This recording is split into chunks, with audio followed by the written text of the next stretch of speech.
Yeah, you know what it is. White and purple, white and purple, white and purple, white and purple. Yeah, you know what it is. White and purple, white and purple, white and purple, white and purple. Yeah, you know what it is. Collegeville High School, a champions. Yeah, screaming that's us. And when we on top, boy, quit fussing. All around my town, everything is White and purple, white and purple, white and purple, white and purple. we shut it down for the school and the sports team. White and purple, white and purple, white and purple, white and purple. Purple and white, but you know what I mean. Double 11 senior year made history. Football, we took it to the playoffs. Collegeville, white and purple, yeah, we are the K-House. I said the K-House, the school of champions. We laugh a lot, we rap a lot. I'm at Sabia, Indian again. I'm telling them that Collegeville is where it's at. So when we on the field of court, they better be aware of that. They scared of that. Of course, look at the ceiling. What up, Mr. Floyd? Yeah, it's Collegeville. And yes, I'm glad to say that I'm a K-Hawk. I'm about to graduate. Yeah, you know what it is. Collegeville High School, a champions. Yeah, screaming that's us. And when we on top, boy, quit fussing. All around my town, everything is White and purple, white and purple, white and purple, white and purple. we shut it down for the school and the sports team. White and purple, white and purple, white and purple, white and purple. White and purple, yeah, I know you see it. You see the chaos and you tell yourself you wanna be it. I go to CHS, so I am a champ. I ran this game so long, I'm starting to get a stomach cramp. Class of 1, 2, but we're number 1. Shout out to all my juniors, yeah, you know we get it done. White and purple, you already know. It's little easy peasy and that boy lay low. Yeah, you know what it is. Collegeville High School, a champions. Yeah, screaming that's us. And when we on top, boy, quit fussing. All around my town, everything is White and purple, white and purple, white and purple, white and purple. we shut it down for the school and the sports team. White and purple, white and purple, white and purple, white and purple. I'm on my white and purple, Scarface and DJ Screw. We on the peak of the mountain, best at what we do. Yeah, we the champs, homie, but we ain't selling shoes. These boys bleeding purple, call us the cheapin' crew. They don't gotta do it big, cause I don't play with sports. I play my cards right. Now a good report. When Dub 12 comes, it's time to roll off. I'm the back cause everybody rolling with me, K-Hawks. Yeah, you know what it is. Look, all the freshmen, all the fresh college boys, High school, champions. yeah, they know what it is. All around my town, everything is White and purple, white and purple, white and purple, white and purple. we shut it down for the school and the sports team. White and purple, white and purple, white and purple, white and purple. Yeah, you know what it is. Collegeville High School, a champions. Yeah, screaming that's us. And when we on top, boy, quit fussing. All around my town, everything is White and purple, white and purple, white and purple, white and purple. we shut it down for the school and the sports team. White and purple, white and purple, white and purple, white and purple.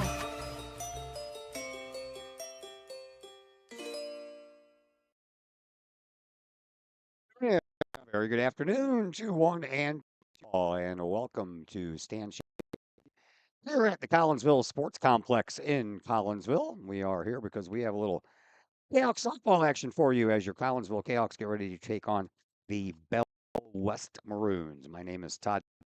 Welcome into today's pregame show for ILC's Pub in Caseyville. Great food, great drinks, and great service, all served up daily at LC's Pub in Caseyville. LC's Pub, 605 North Main Street in Caseyville. You can give them a call for carryout orders. That number is 61855-9007. Well, the Kahawks come into this game between them and the Lady Maroons of Belleville West with an overall record of 6-18. Collinsville is 2-9 in Southwestern Conference play under their second-year head coach Amy Flowers, who now has a 13 wins and 37 losses. West, they come in at 15-13 on the year. They are 6 in Southwestern Conference play. Schaub is in her fourth year as head coach at Belleville West and has a record of 56 wins and 72 losses. The Kahawks come into their finale of the Southwestern Conference portion of their schedule winners of 2 of their last 3 games. Collinsville traveled to East St. Louis 1 week ago today, where they took care of the Flyers 16-1. Muscled 3 home runs as part of the 13-hit attack with freshman Bordoni and Ava Munez, as well as junior Ali Vila. Monday here at the Collinsville Sports Complex, Collinsville was going for their 2nd win in a row, and with an 8-6 lead over Alton going into the 7th, only needing 1 more strike to win. That 2nd straight win was halted by the Lady. They pushed across 3 runs in the top of the 7th, to which the Kahawks could not answer the bottom of the 7th, and all snuck out of town with a 9-8. After Collinsville celebrated senior after that game, the Cahokia Lady provided the 2nd leg of a split doubleheader, and Collinsville used 3 triples as 7-hit attack on their way to a 17-0 win in a mercy rule shortened game. Sophomore Thomas and junior Ali Vila each 3 runs batted in with their triples. Junior Lily Parlberg had the other. Freshman Mackenzie Wallagorski got the spot start in the circle and the 1 hit and 1 gave up only 1 hit and 1 walk while striking out 5 in that short outing. This game is the regular season finale for Belleville West, and with a 15-13 record, the Lady Maroons have themselves a winning regular season record for the 2nd straight year. Belleville West comes into this game after dropping 2 in a row Tuesday and yesterday, but before Lady Maroons were enjoying a 4-win streak. That streak started 1 week ago with a 2-1 extra inning win over before heading to Freeburg and with a 9-4 win. Belleville went home and took a split doubleheader this Saturday with a 2-1 win over Vernon in the morning game, and then followed that up with a 16-1 win over Calhoun later that afternoon. Today, the Lady Maroons went to O'Fallon and lost 4-2 in innings, with O'Fallon breaking a 2 tie with 2 8th-inning runs to walk it off in that one. Saturday afternoon, Belleville West went to Breeze for a battle against Moderate, where the Lady Knights scored the run in the bottom of the 6th to come with a 1-0 win over West. Collinsville and Belleville West hooked up in a game way back on April the 16th at Belleville West, with the Lady Maroons walking off a win of a 3 score. Collinsville had a 3-2 lead going into the bottom of the 7th one and scored 2 times. Pull out the win did Belleville. Bordoni went 2 for 4 with an RBI game. Ali Vila went 1 with a triple on the Belleville West side. 3 doubles in that game. McKenna Anderson went 1 for 3 with a double and an RBI, and Callie Dash 3 for 3 in that game, an RBI as well. All right, well, we are all wrapped up as far as interviews go for the Lady Kahok football team, so that means we get to talk to the head coach once again. With head coach Amy Flowers, we'll be next as the LC's Pub pregame show continues here on the Kahok Sports Network. Looking for a little bite to eat in a nice, friendly establishment before heading out to a game? Look no further than LC's Pub in Caseyville. Just blocks from Collinsville High School, LC's Pub is the pub of choice for Kahok fans, before, after, or even during Kahok games. LC's Pub features a wide variety of traditional bar food like burgers and fries, chicken wings and chicken strips, appetizers like pepper jack mac and cheese bites, fried pickles, and green beans. Plus they have salads, fish, shrimp, and more. LC's Pub also features an outdoor patio, a gaming room, weekly poker tournaments, and a pool table, plus enough TVs for all the sports fans. And LC's Pub shows Kahok games live, as well as Blues and Cardinals games. LC's Pub, 605 North Main Street in Caseyville, right across the intersection from All Pro Tees. Call for carryout orders at 618-855-9007 and on Facebook at LC's Pub. LC's Pub, Kahok fans' pub of choice.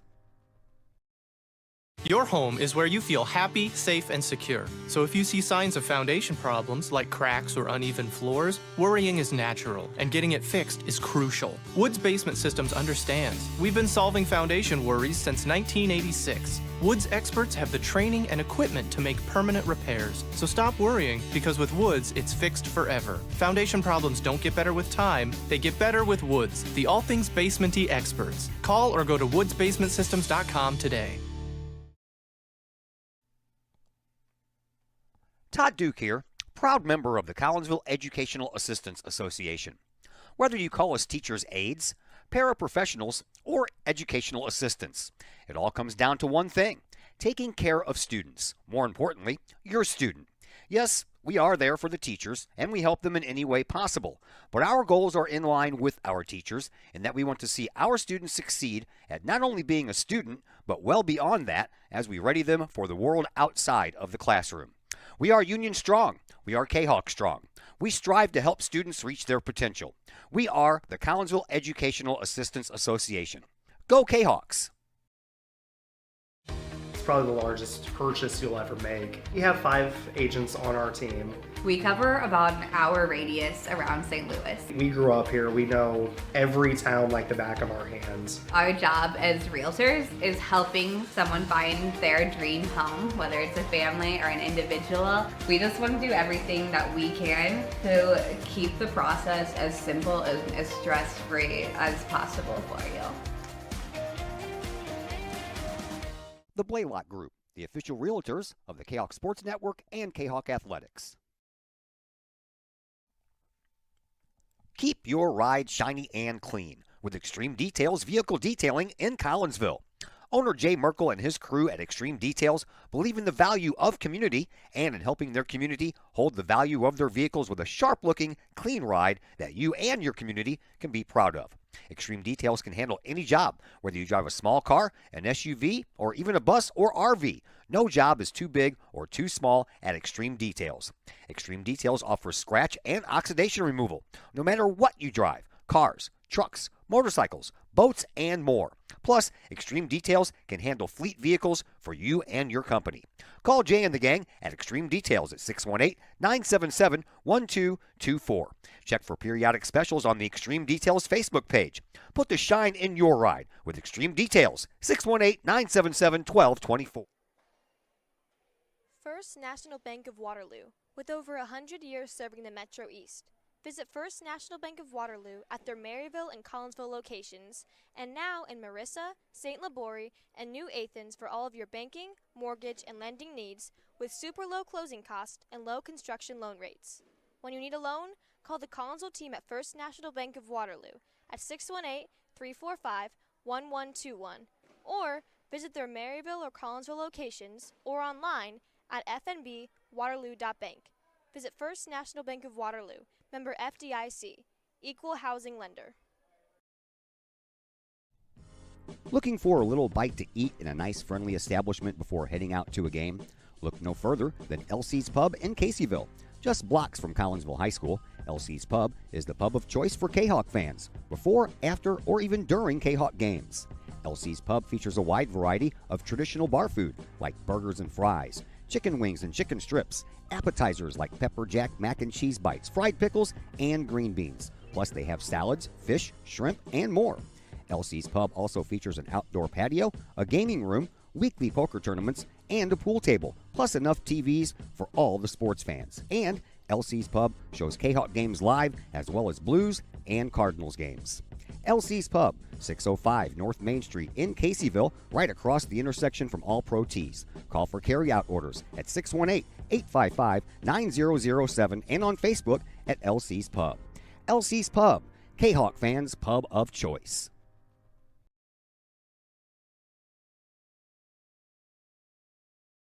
Back into the LC's Pub pregame show here at Kahawk Sports Network. Lady football coming your way. It is the Southwest Conference portion of the schedule finale, and then the team will close out their season tomorrow. So joining us now, your head coach, Amy Flowers. Let's talk a little JV, Coach. 25th year for your varsity squad. JV not as fortunate, man. They've been a lot of rainouts and a bunch of canceled games because the opposing didn't have enough JV. Only 13 games for the team so far this season. A bit disappointing, I'm guessing, from a development. Yeah, absolutely. Yeah, we've been real hard trying to get like games scheduled and stuff for them. But yeah, we just play a lot of teams that just don't have JV. So, we're looking. We're always looking, and hopefully next year will be a little bit better in that regard. Let's just lost a couple of more JV games this week, didn't you? Yeah, yeah. Bunch of injuries to our our pitching staff in particular. We had both our pitchers went down, and just numbers wise, it just doesn't make sense. So were able to reschedule at least triad for Monday. So they do get a game, so which is nice. But yeah, just kind of the whole situation just kind of stinks, you know. Yeah, it does. All right, you celebrated your team's three seniors here on Monday, players and a team manager. Talk to me about what these three meant to your program this year. Uh, a lot. Was she's our starting up, and she led off for the first half of the year, and uh, she's she's been here all 4 years. Jazz has been here all 4 years, and then Maddie, our culture kind of kid. Like she's just fun in the dugout and keeps it light and keeps everybody like engaged and everything. So it's I miss those guys an awful lot. Oh, what was it to do a senior day celebration after a game instead of before a game? Yeah, it was kind of a different situation with that doubleheader. I will say like the girls were uh, really cooperative, and everybody got to where they needed to be when they needed to be there, and it worked out really well. But yeah, it was just kind of a weird kind of little situation there. Right. Seniors, let's talk about the other side of it. We've talked about the infusion of freshman class on this year's varsity team. Your top three now all hitting over 300 are all fresh. Tops in home runs also for your pitchers, all freshmen. So talk to us about the on-the-fly development of the class and what all of this varsity play means for the future of your program. Yeah, so these freshmen really set to share, obviously, with those stats we just said. Yeah, they're getting a lot of real experience, and so hopefully, keep this group together, fighting, and keep them engaged. Uh, I think next year we're just each year we're just looking for improvement, and then hopefully more and more improvements, start winning some championships, and see what we can do. All right, back to Monday, split doubleheader. The 17-0 win over Kahok, that was kind of expected. That Alton Day loss, that was a little bit heartbreaking. Your thoughts on that game? Yeah, um we lost Peyton in that game, which that was a kind of a double whammy. But the girls fought hard, and something go our way. A couple little things here and there, but the ball bounces one way instead of the other, and it's a win. So that's kind of softball, though. It's just kind of a quirky game. All right, tomorrow's the season finale, so talk to us the injury front. How is everybody holding up? You go toward the end of the year. Yeah, so Peyton Smith is out for she's out tomorrow. Hopefully maybe we'll get her back for the regional, but we'll see how that works out. Aubrey is kind of day to point. So we're hoping maybe she can today. We got to see how she feels at warm. Other than that, like a few sore arms, and that's just kind of normal wear and tear in a season. So. Right, there is. All right, Belleville West today. A heartbreaking loss, man. You guys lost at their place, kind of a similar fashion earlier in the year. So what do you learn from that experience to win here today? Yeah, we're just talking building up on it. Because when you lose an extra like that, it's you're right there, so you feel like you're competing and all that. So we're just gonna focus in on like we're right there with them this time. We could be right there with them this time. We can on that. Hopefully the ball bounces today, and we pull out a win. Thanks for the visit, Coach. Good afternoon. All right, thank you. Kenny Flowers, your second year Lady Kahok softball head coach. We'll take a break here on the LC's Pub pregame show. When we come back, we'll throw both starting lineups your way, and we'll go over some stats, all that and more coming up on the LC's Pub pregame show here on the Kahok Sports Network. Looking for a little bite to eat in a nice, friendly establishment before heading out to a game? Look no further than LC's Pub in Caseyville. Just blocks from Collinsville High School, LC's Pub is the pub of choice for Kahok fans, before, after, or even during Kahok games. LC's Pub features a wide variety of traditional bar food like burgers and fries, chicken wings and chicken strips, appetizers like pepper jack mac and cheese bites, fried pickles, and green beans. Plus they have salads, fish, shrimp, and more. LC's Pub also features an outdoor patio, a gaming room, weekly poker tournaments, and a pool table, plus enough TVs for all the sports fans. And LC's Pub shows Kahok games live, as well as Blues and Cardinals games. LC's Pub, 605 North Main Street in Caseyville, right across the intersection from All Pro Tees. Call for carryout orders at 618-855-9007 and on Facebook at LC's Pub. LC's Pub, Kahok fans' pub of choice.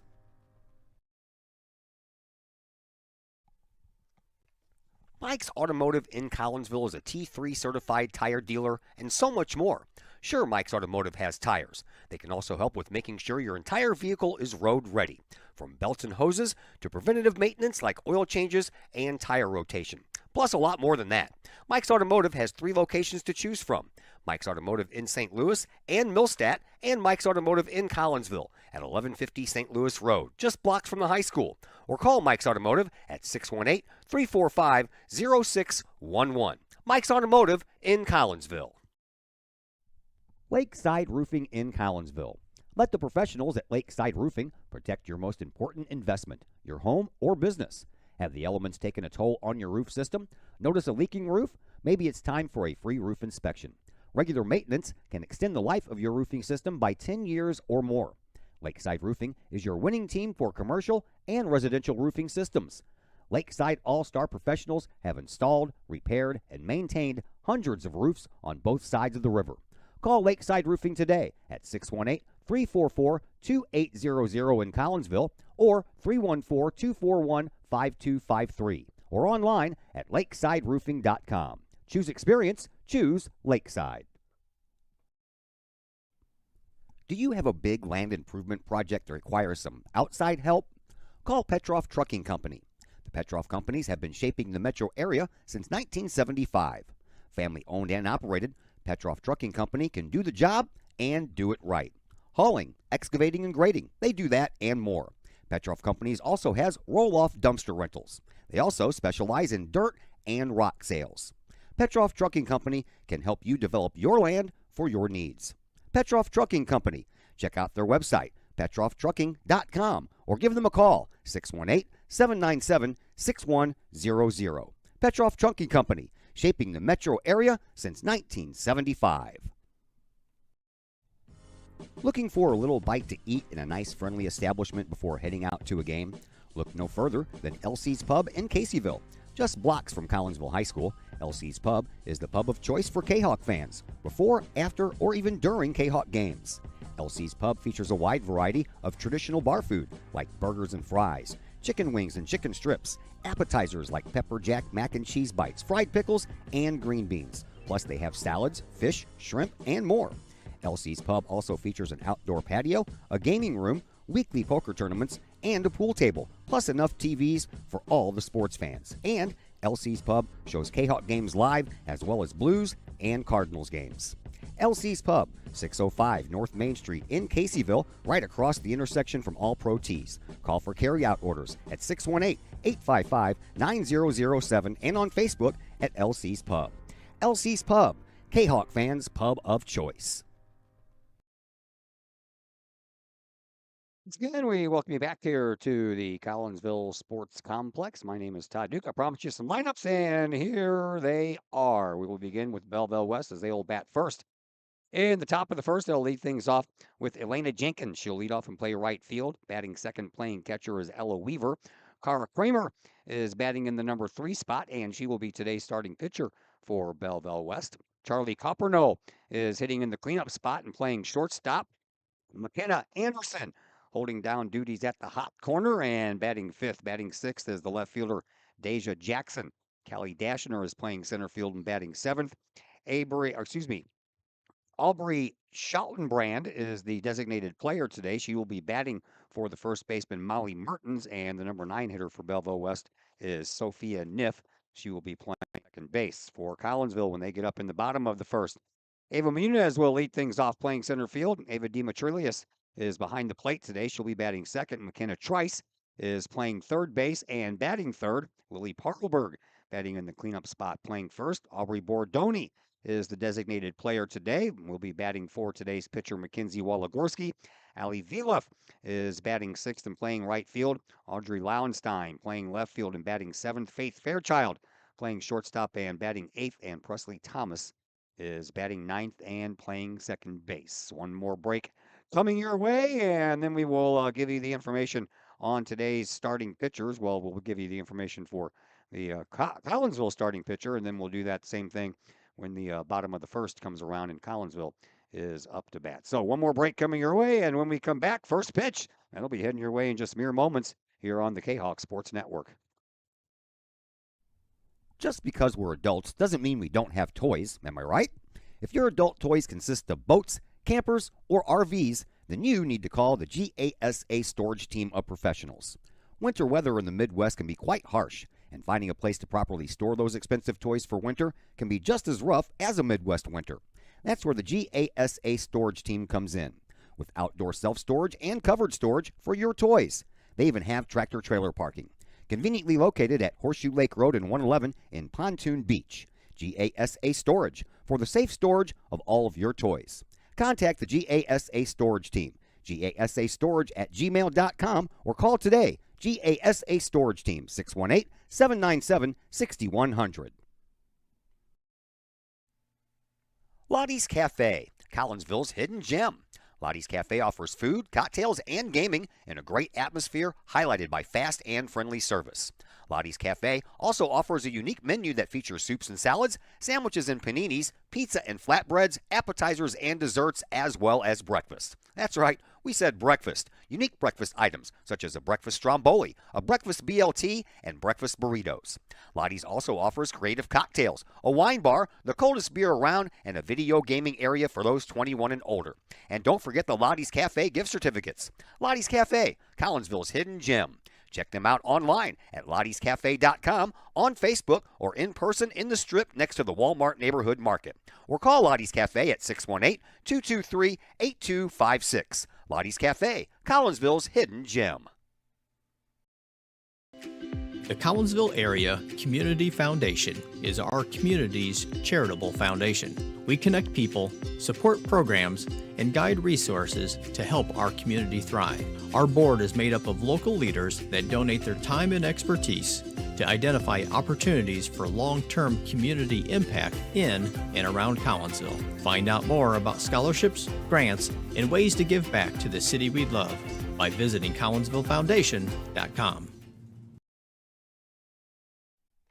VFW Post 1117 in Caseyville is one of the area's longest-running VFW posts.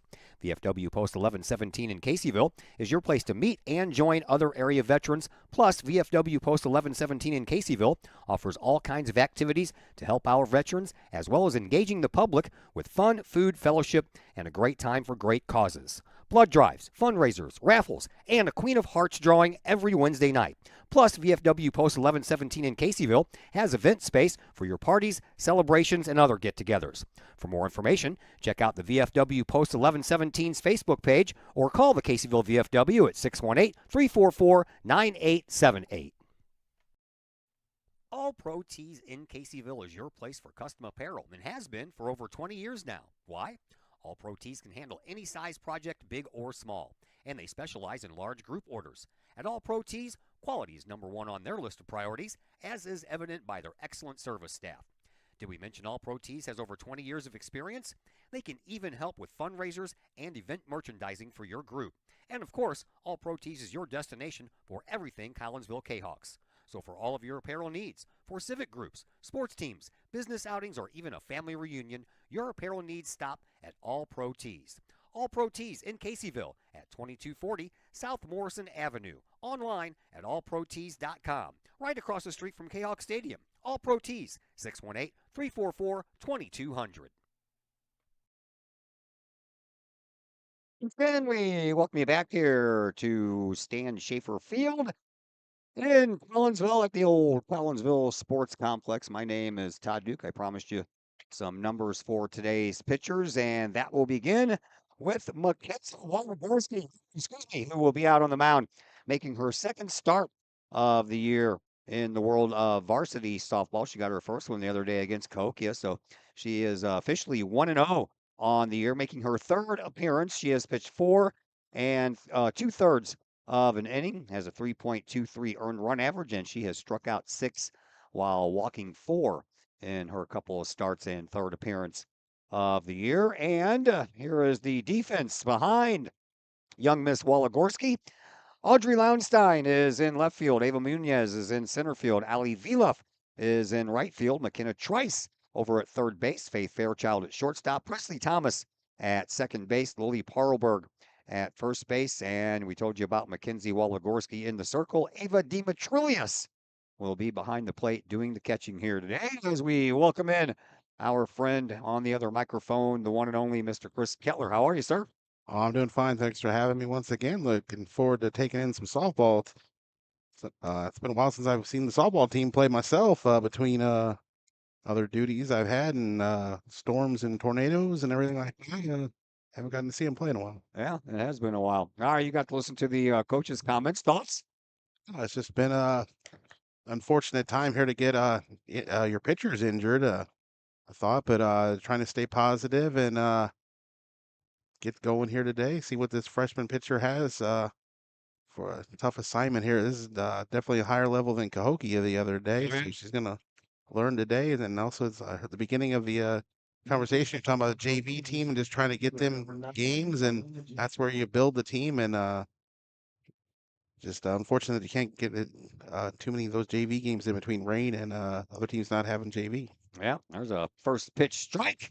How about that by Mackenzie Waligorski? Facing Elena Jenkins. Jenkins batting .364 on the year. She has a couple of home runs, 12 runs batted in. She's also knocked around 6 doubles and 2 triples on the year. So that's some pretty lofty numbers for a leadoff hitter. Yeah, it really sets the stage for your team there and get on base. She is second on the list in average, but Avery Winchester is batting .500, going 6 for 12. Jenkins has had 77 at bats, so a lot larger of a sample size to take from. There was a pitch that's a little high. Collinsville out there in their white trousers and their dark purple instead of the powder purple jerseys. They have white numbers on the fronts and the backs. And across the tops of their jerseys on the front, they have the CHS on the jerseys. 1 ball, 2 strikes to count to Jenkins. Next pitch, high and outside. Maroons are out here looking pretty spiffy, man. They've got on the maroon pinstripes over white. They got on the maroon socks, maroon numbers on the fronts and the backs of those jerseys, and they have the word West written across the front of those jerseys. So we have worked our way into a full count here with the freshman pitcher, Mackenzie Waligorski. Matter of fact, all of Collinsville's starting pitchers this year have been freshmen in Bordoni, Smith, and now Waligorski.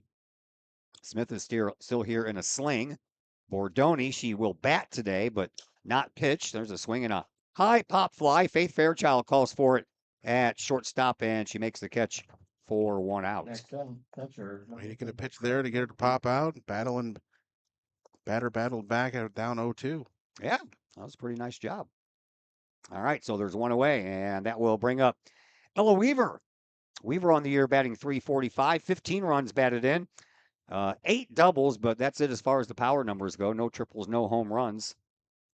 And she bats from the left side and looks at one a little low. Ball 1. Beautiful day, that's for sure. Just like Monday we were here, there wasn't a cloud in the sky, not a cloud in the sky today either. It's a little breezier on Monday than it is today. And on Monday, there's a nice pitch on the outside corner for a called strike. Monday, the wind was blowing in a little bit.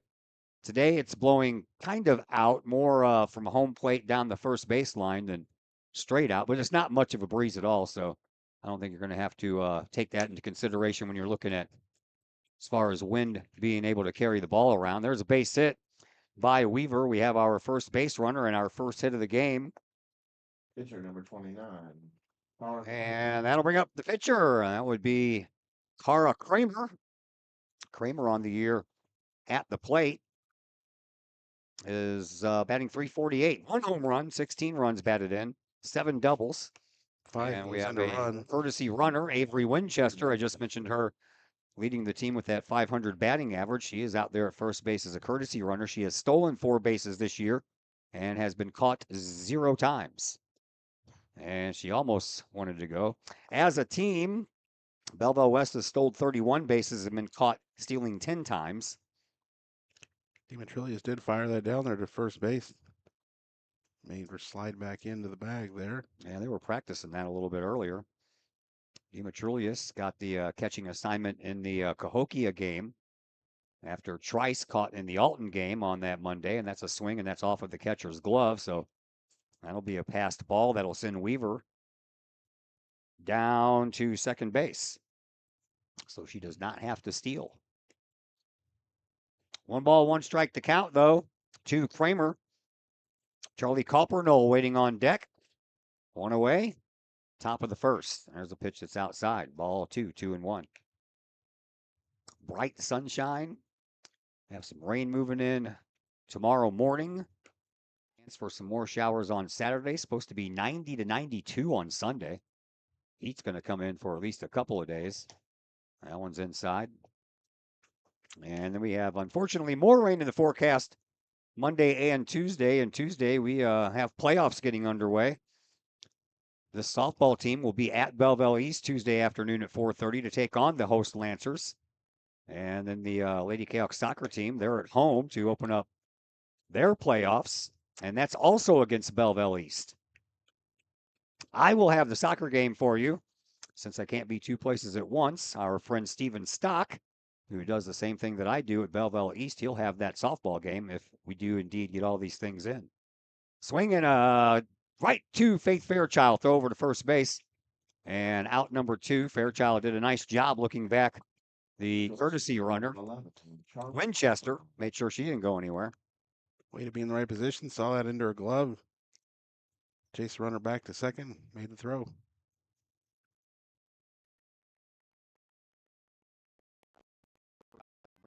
Coppernoll batting .264 on the year. 8 runs batted in. The only power number that she has is a double. There's a throw down to third base, not in time. As another one pops out of the glove. Yeah, that one popped out of her glove and went in front of her. Yeah. As opposed to the one before that went off the side and behind her. So 2 passed balls here in the first half inning for Demetrius. So that puts a runner at third base in scoring position for Coppernoll. And that one just misses the outside corner. 2-0. I like what I've seen from Waligorski here early on. She's mixing it up on both sides of the plate. That was close. Just got to keep them off speed like that. Doesn't seem like she's as much of a power pitcher as the other two. Yeah. So she's going to mix it up here and dink around the corners there. Try to frustrate these batters. 3-0 though. And the pitch. That's high. I don't mind the walk since first base is open. And that means it sets up a force play at either first or second. So all in all, not that big of a deal, but that all depends on what McKenna Anderson does. So runners on first and third. And here comes the third baseman, McKenna Anderson, batting .264 on the year. 12 runs batted in, 5 doubles so far on the year as part of her 19 hits. And Waligorski pitches. That one's outside, and the runner goes down to second, throw down to third. And back in there safely is Winchester. What do you call that? Catcher's indifference, or do you call it a stolen base? I think it's got to be a stolen base. Yeah. She's going on the She throw was, like she that. was going, that's for sure. All right, runners on first and second now. 2 away. And after losing Coppernoll on 4 straight pitches out of the strike zone, Waligorski has started off Anderson with 2 straight out of the strike zone. So that's 6 straight that have not been over the plate. 2-0 pitch on the way. That one's a strike. Painted that outside corner.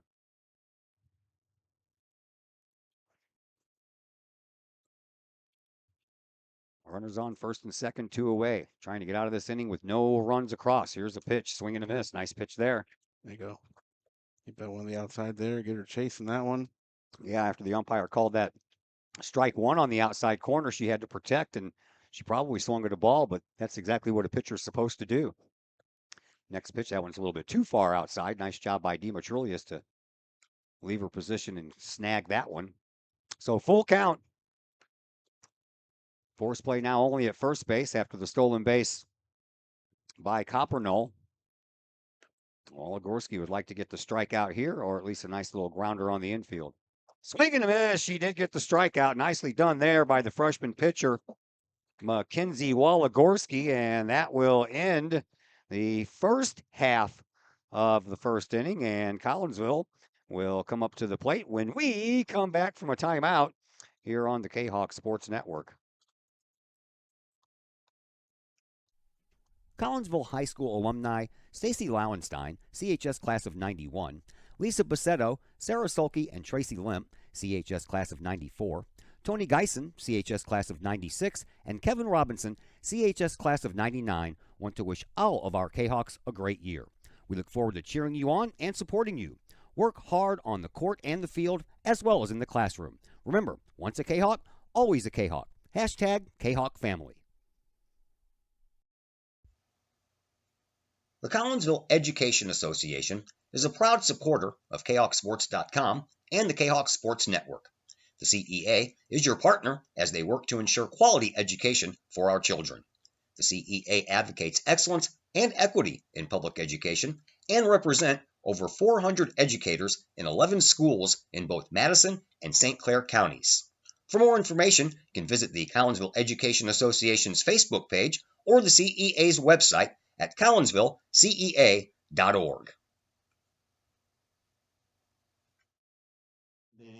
Here, bottom of the first inning coming up. Collinsville will get their first at bat. Todd Duke, Chris Kettler back with you. Ava Muniz will lead things off here for Collinsville. Ava comes in batting .273 on the year, leads the team in the home run category with 3. She has 8 runs batted in, and the lefty looks at the first pitch. I forgot to give you I did give you the numbers on Waligorski. Here are the numbers on Kramer. This is her 16th game, her 15th start. She has 13 complete games coming into this and has a record of 8-6, 3.15 earned run average, 111 strikeouts to 40 walks, and there's a swing and a foul ball back to the screen, and leaving things out there to Ava Muniz. Defensively for Belleville West, Deja Jackson in left field, Callie Dashner in center field, Elena Jenkins in right field. Around the horn, McKenna Anderson at third base, Charlie Coperneau at shortstop. So Sophia Neff is at second base. This is a long fly ball off of the glove of the outfielder Jenkins, and on her way to third base is going to be Muniz. And I'm going to guess that the very generous scorekeepers are going to give her a triple. Yeah, I would think I'd be fine with that. Didn't seem like the right fielder had a little bit of a read on it, and she was going back and back and back, just trying to get to it, trying to stay in position to make that catch. Yeah. Just did dink off her glove, but I'm fine with that being a triple. All right. I told you about Niff at second base. Molly Burtons is at first base. Kara Kramer in the circle is behind the plate for Belleville West. And up now is Ava Demetrulius. And Demetrulius on the year batting .321. 11 runs batted in. Number 12 is just 60 feet away.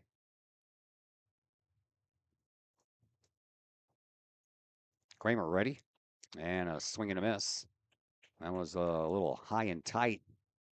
More on the handle of the bat there for Ava than anything. And she's in an 0-2 hole. McKenna Trice waits on deck.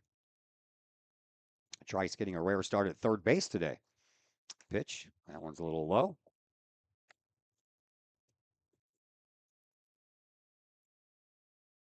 Got some folks out along the fence out there from center field over to left center.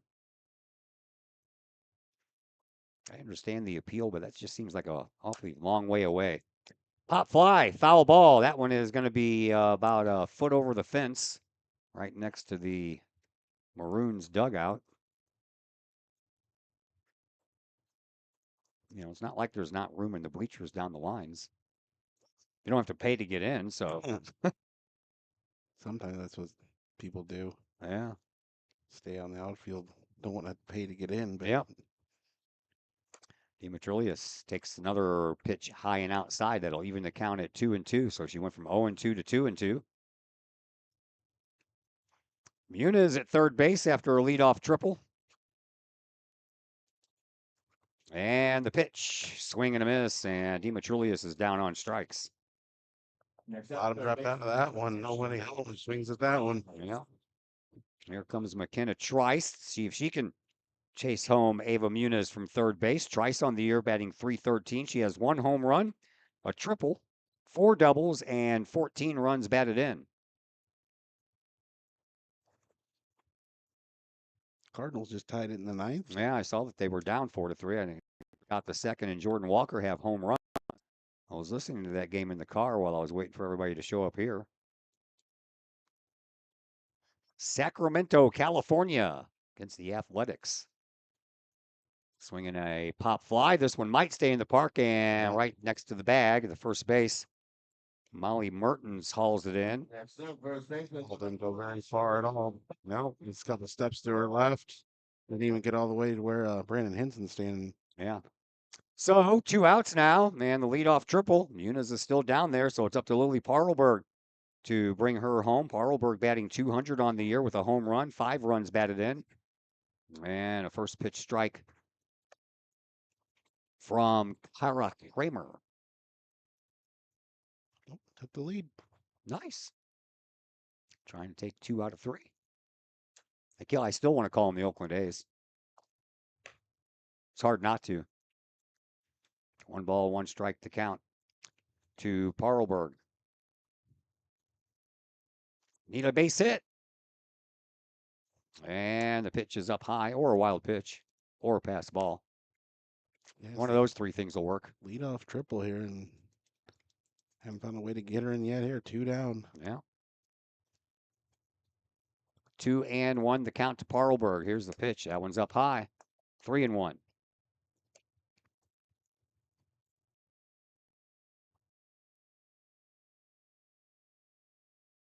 Aubrey Bordoni waiting on deck.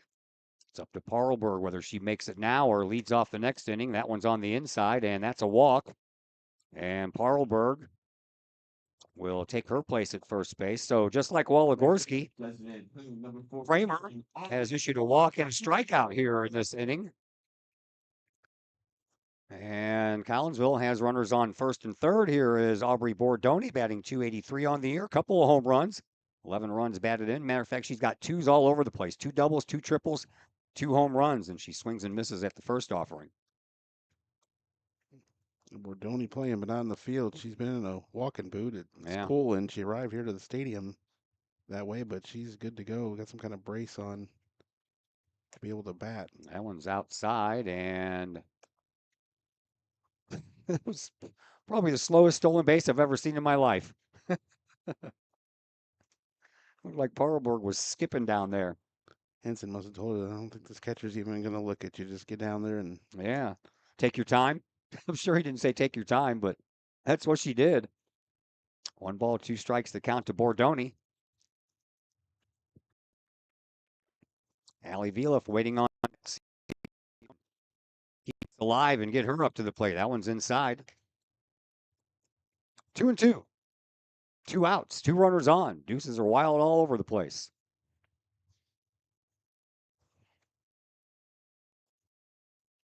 Kramer looks at her coach over here just below our press box, has the sign, and that one's outside. 3-2.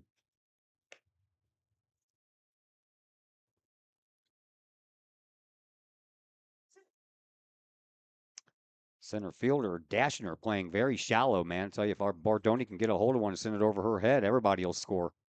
Here's the pitch. Ball 4, bases loaded. Back-to-back walks. I'll be up to Viloff. So Allie Viloff with an opportunity to do some early damage here. Allie on the year batting .300, couple of home runs, 7 runs batted in. An opportunity here for Collinsville to strike first. Kramer ready. Swinging a foul ball that just trickles over in front of the Belleville West dugout.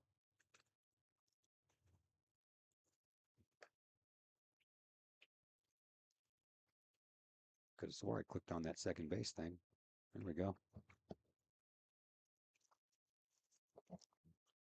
The 0-1 pitch. Swing and a miss. Viloff. Vicious swing there. But she is in an 0-2 hole.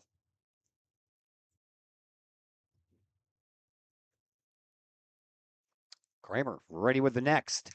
Strike called right down the middle, and Collinsville, after a leadoff triple and eventually had the bases loaded, couldn't bring anyone home. They'll strand all 3 runners. We will head to the top of the second, and as of now, we are scoreless and back with the brand new inning right after we take a timeout here on the Kahok Sports Network. Mike and Sarah's Produce in Collinsville is a one-stop destination for seasonal fruits, vegetables, and more. Located at 116 North Bluff Road, Mike and Sarah's Produce features fresh selections of your favorite fruits and veggies, from cherries, peaches, and watermelons to corn, tomatoes, and zucchini. You can find all of your produce needs at Mike and Sarah's. Seasonal favorites such as pumpkins in the fall, summer peaches, spring asparagus, and more. Plus, Mike and Sarah's Produce is a go-to in the spring for flowered plants, hanging baskets, and a large selection of fresh seafood. Mike and Sarah's Produce, 116 North Bluff Road in Collinsville. Stop by today. Caseyville VFW Post 1117 Auxiliary supports the VFW with post projects and fundraiser events. The Caseyville VFW Auxiliary also provides donations and sponsorship for Veterans in Need, Jefferson Barracks in St. Louis, the Caseyville Food Pantry, outreach programs, summer lunches for students in the Collinsville Unit 10 School District, and now the Kahok Sports Network. Plus, sponsoring CHS programs like band, theater, and sports. If you would like to provide support or join the Caseyville VFW Auxiliary, contact the Caseyville VFW Post 1117 at 618-344-9878. There's a Jackson. Looks at a strike to lead off the top of the second for Belleville West. The Belleville West left fielder comes in batting .254, 11 runs batted in, couple of doubles, couple of triples. She stands in from the left side, facing the freshman pitcher, Mackenzie Walagorski. And Walagorski pitches a slow roller. That goes right to Parlberg, and Parlberg is not going to make it in time. She had Presley coming over to cover first base, but she decided to take it herself, but she kind of had a little bit of a stutter step there. Yeah, at first she didn't know what to do, take it on her own or toss it over, and Jackson got some speed on her, and she beat it out. So base hit, infield base hit, runner at first base. That'll bring up Callie Dashner. Dashner on the year batting .219 with 8 runs batted in. No power numbers at all. No doubles, triples, or home runs for Dashner. See, they call on her just to move the runner over here. All 14 of her hits have been singles. Jackson has 6 stolen bases, has not been caught yet this year. So Belleville West with the leadoff batter on. Collinsville looking to turn a double play maybe. They have 4 of them this year. And the pitch. Inside and low, ball 3. 3 straight out of the strike zone.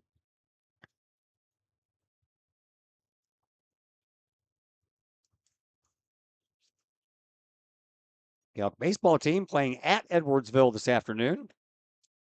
As soon as we get any updates on that one, we'll let you know. And there's a 4-pitch walk to Dashner. So the first 2 have reached. Player number 17. And you're inviting some danger here when you let the first 2 on. Here is Aubrey Schautenbrand. Schautenbrand on the year batting .229. 9 runs batted in. She has a triple. That's the extent of her power numbers. That one's outside, and the runner goes down to third, and no throw, and also allows Dashner to go down to second, so a double steal. Yeah, Dimitrilli's had to kind of lunge for that ball and get out of position there, and that Jackson would win on that move there, and Dimitrilli's looked at her down to third base and allowed the other runner to go. Swing and a miss. That was a nice off-speed delivery that stayed a little high. That'll even things out at 1-1. Dimitrilis checking her wristband with all the pitch calls on it, and then flashes the sign out to Walagorski. That one stays high. 2-1.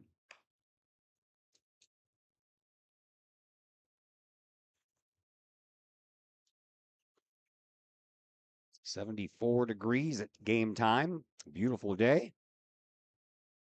Got underway pretty much right on time at 4:30. Swinging a foul ball out of play. That'll even things out at 2-2.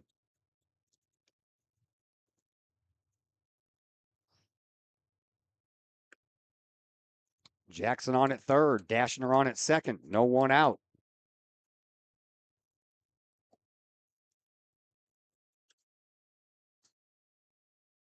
And the pitch just missed. Snap throw down to third, back in there safely is Jackson.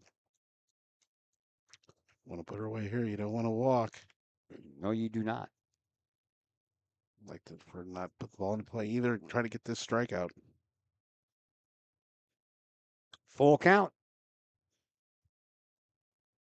Waligorski ready with the pitch, and that's exactly what she did. Back-to-back walks have loaded the bases. Third walk issued by Waligorski. Dimitralius calls time. Winfield comes in for a little conversation about what to do next. Force out at any bag. That's the one thing you got going in your favor. Yeah, with nobody out. It'll be tough here. Try to get out at home at first if you can. Yeah, triple plays must be really hard to come by in softball because the bases are only 60 feet apart instead of 90. But if you have to give up one to get a lead run or anything like that, you'll give that up to at least start getting some outs. The number 9 hitter, Sophia Niff, who is the niece of our Amy Flowers. Niff comes in batting 308. A couple of runs batted in. And the pitch by Waligorski. High. Nowhere to put her. You got to throw her some strikes and leave it up to your defense.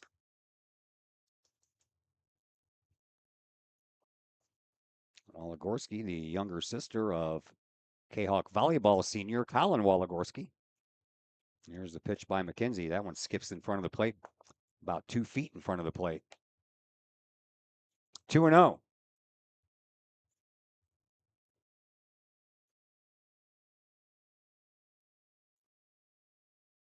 Bases full of Lady Maroons.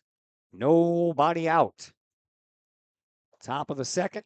No score, but Belleville West threatening. There's a bouncing ball up the middle past the diving glove of Faith Fairchild. It rolls into center field. 2 runs are going to score. And we're going to have runners at second and third with still nobody out. And the Maroons up front by 2. Right fielder number 9, Elena Jenkins. Oh, Fairchild trying to make a diving stab at it, but she's just a little too far in. That was a hot shot through the infield.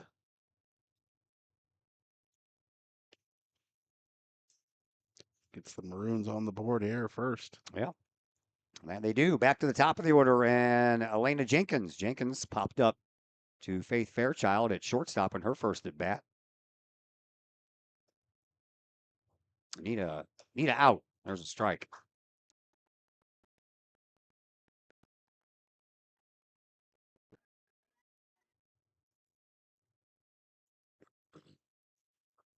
Two nothing in favor of Belleville West. Top of the second. Still, Maroons have runners on second and third. And the pitch stays high. Another throw down to third base. And tell you what, that was a pretty close play. If that ball would have been thrown around the shins of Trice, might have had a chance, but it was up over her left shoulder. And by the time she brought the tag down, the runner got back in safely with no problem. 1 ball, 1 strike to count. Waligorski pitches to Jenkins, swinging a little pop fly. That one's going to go foul. And that'll run the count to 1 ball and 2 strikes against Elena Jenkins. The roster that was provided to me by Belleville West does not have grades for any of these young ladies, so I couldn't tell you how many freshmen, sophomores, juniors, or seniors they have.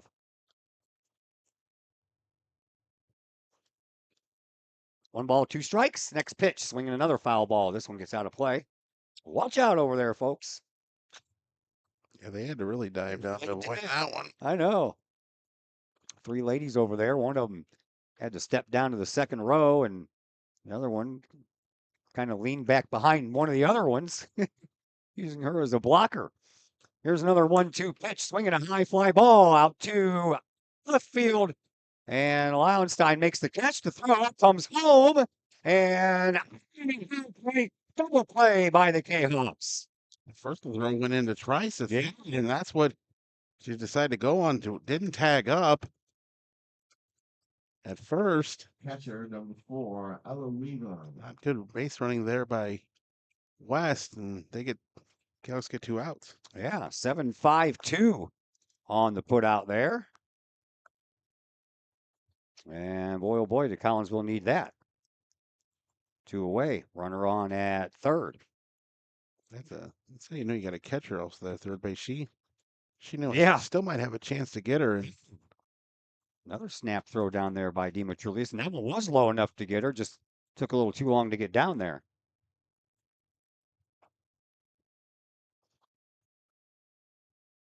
Niff down at third. She's out there with a 2 RBI single. There's a swing and a miss. That'll even the count to 1-1 against Ella Weaver. Weaver singled the first time she was up, went to second on a passed ball, went to third on a passed ball, but she was stranded at third by the time that inning came to a close on a strikeout by Walagorski. 1-1 the count. And a pitch. There's a chance for Presley. She knocks it down, picks it up, throws in time for the out. All in all, Chris Keller, that could have been a lot worse than just 2 runs with bases loaded, nobody out, but Collinsville did their job. Big double play there, and good defense there to get that third out, knocked the ball down, guided it right to her throwing hand, and got the out at first. Yeah, they did. All right, we head to the bottom of the second. Collinsville will see if they can come back and get a tie going on here, or maybe even take the lead. We'll find out all together when we come back from a timeout here on the Kahok Sports Network. Looking for some unique food options, super cold drinks, and a fun atmosphere with an attentive staff? Look no further than Hurricanes Bar and Grill in Collinsville. Owned and operated by former Kahok State soccer champ Tim Johnson, Hurricanes has been one of the area's great meeting places for fun, food, live sports and music, and video gaming. Daily specials like Taco Tuesdays, Wing Wednesdays, and Fish Fridays. Hurricanes will tackle those hunger pains. Hurricanes is always open during all of Uptown Collinsville's Main Street festivals. Hurricanes is the place to satisfy your hunger and thirst needs. Hurricanes Bar and Grill, 222 West Main Street in Collinsville. Give them a call for carryout orders at 618-345-0846. 618-345-0846.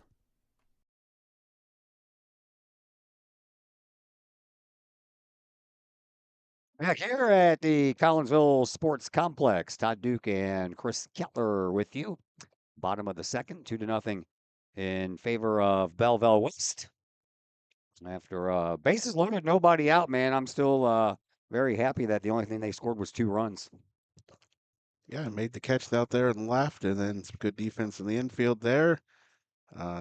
Defense came through the Cows when they needed it. Yeah. West is putting the ball into play, and if Fairchild could have knocked down that one, anything could happen. It might have only been 1 run. Yeah, I can't believe they sent the runner home from third base, knowing that the catch was made just behind her in midfield. There's the tagged up from the beginning, and when she definitely would have made it because the throw came into Trice at third. There is the person that got all that double play started.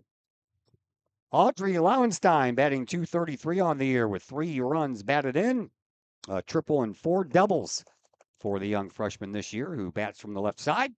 And the first pitch misses, and so does the second one. 1 outside, 1 inside. Cardinals won 5-4 out in Sacramento, California. The Athletics play at a minor league ballpark out there. I think it only seats 10,000. It's a chance for the second baseman, Niff, who got the 2 RBI base hit for Belleville West in that second inning. And that play goes 4-3 for out number 1.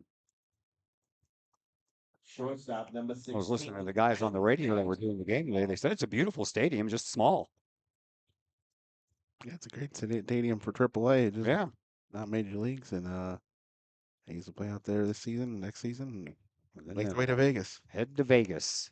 2 Oakland teams, former Oakland teams, are going to be playing in Vegas by the time it's all said and done. Here is Faith Fairchild, one of the 2 seniors on this year's team. Fairchild batting .135, 6 runs batted in. Power numbers are down. She only has 1 double. 1-1 from Kramer. And the pitch. Fairchild takes one very much inside. right across the old belly button. 2-1.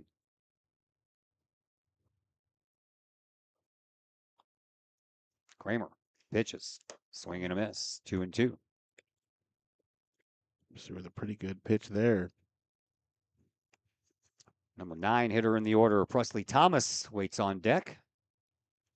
Collinsville needs a base runner. There's a little blue pop fly, foul territory, and the third baseman, Anderson, has no problem with it at all. 2 away. Second baseman number. Fortunately, he wasn't fouled off out of play. Get the out. 2 down. And that'll bring up Presley Thomas. Thomas on the air, batting an even 300. 6 runs batted in. She has a home run, a triple, 3 doubles. And the pitch is in there for a strike. I remember that home run. She had that inside the park home run. Yeah. Yeah, we were both here for that one.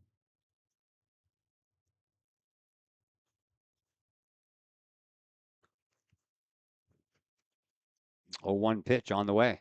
Oh, hit the knob of the bat. Sure did. Wow. I'd rather hit the knob of the bat than the elbow, that's for sure.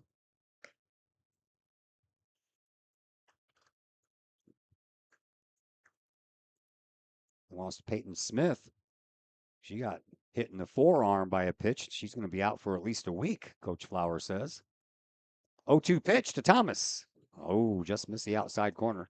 Ball 1, 1-2.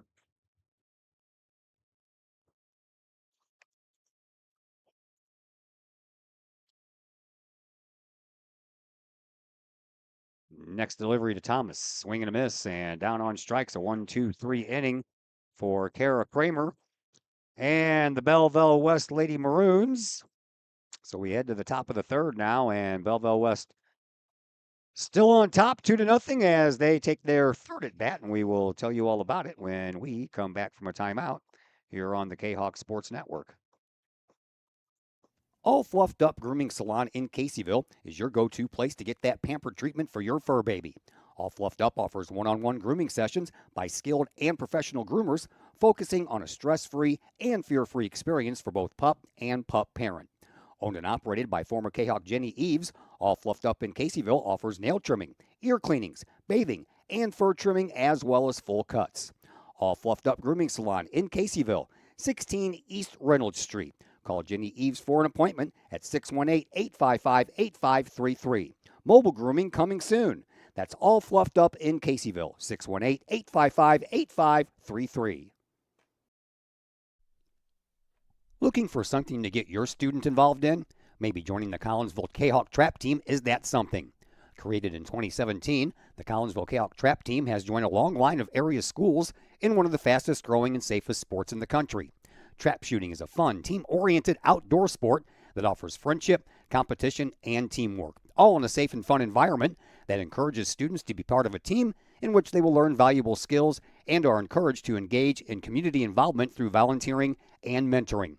If Collinsville Trap sounds like something your student would be interested in, call Collinsville Trap at 618-795-9893 or visit Collinsville Kahok Trap on Facebook, 618-795-9893. Eric Kramer leads things off and does so with a foul ball down the third base side.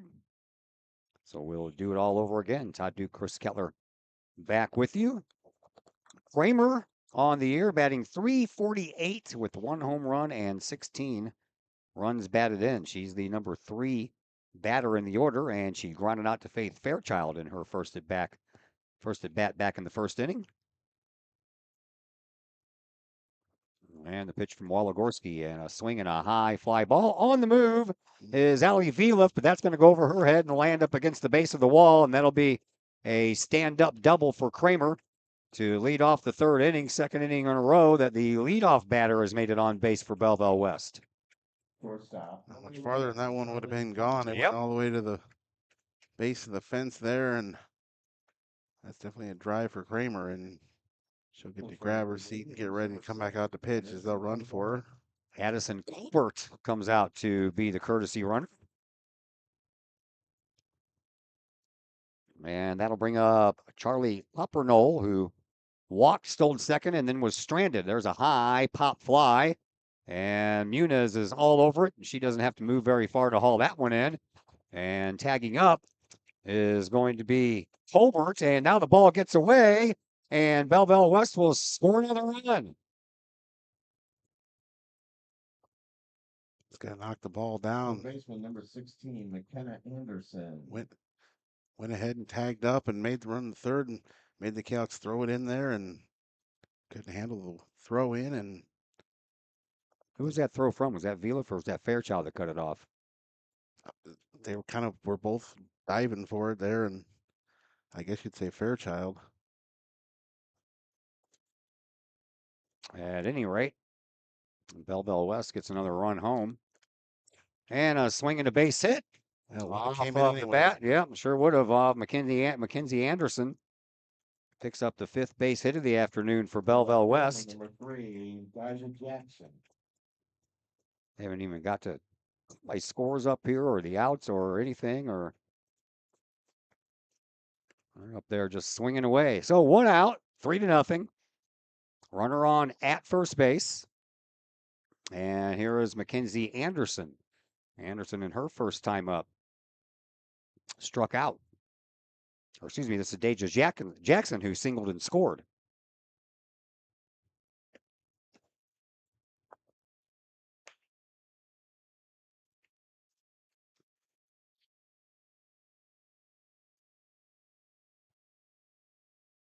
Jackson, a lefty, waits the 1-0.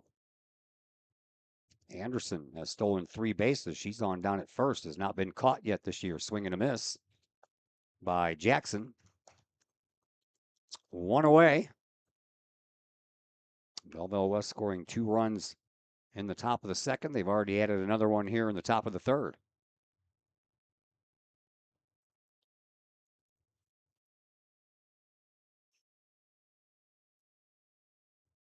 And the pitch by Waligorski. Swing and a miss again.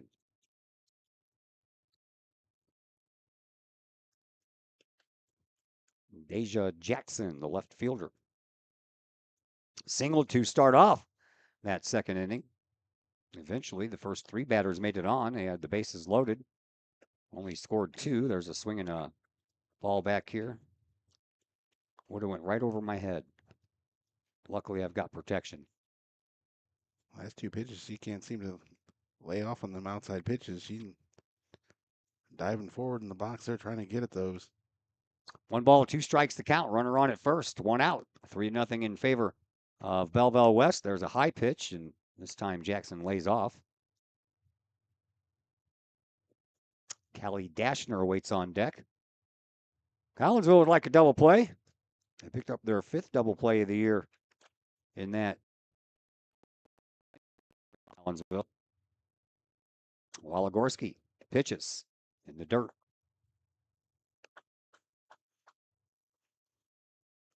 3-2.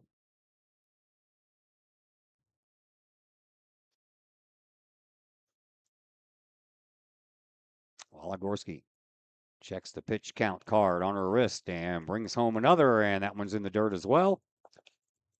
And now we have runners on at first and second. 4th walk issued this afternoon by Waligorski.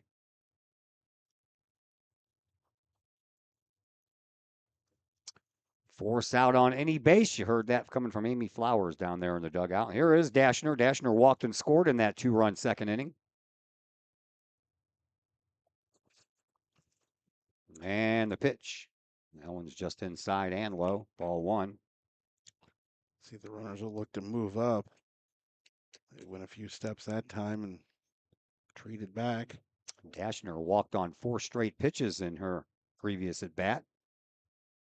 So, she knows the strike zone. That was a nice frame job by Demetrius behind the plate, but the umpire wasn't biting.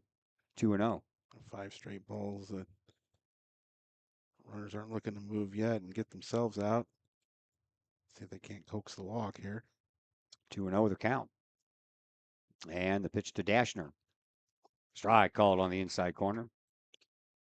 Dashner's like, you know what? You threw me 6 straight out of the strike zone. I'm going to wait for you to throw me one in the strike zone before I decide to do anything. Now that has happened, we will see if Dashner will go fishing. Here's the pitch. Swing and a miss. She did go fishing. Fished for a high one. 2-2.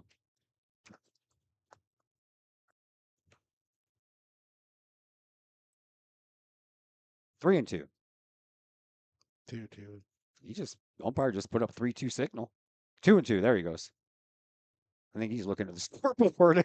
Swinging a chance for Fairchild. She scoops and throws, but not in time for the out. As that ball was slowed down by Waligorski, she got a glove on it, but I'll tell you what, sometimes you're better off just to let those go. But, that's not the nature of what you are taught to do. You go after a ball, and that's exactly what Waligorski did. Yeah, especially when it's a slow one right through the circle when you're the pitcher. Yeah. However, time here is Fairchild will be adjusting her cap, visor. Well, Anderson on at third, Jackson on at second, Dashner on at first. One away, and here is Aubrey, excuse me. That pitch goes into the dirt. Schottenbrand.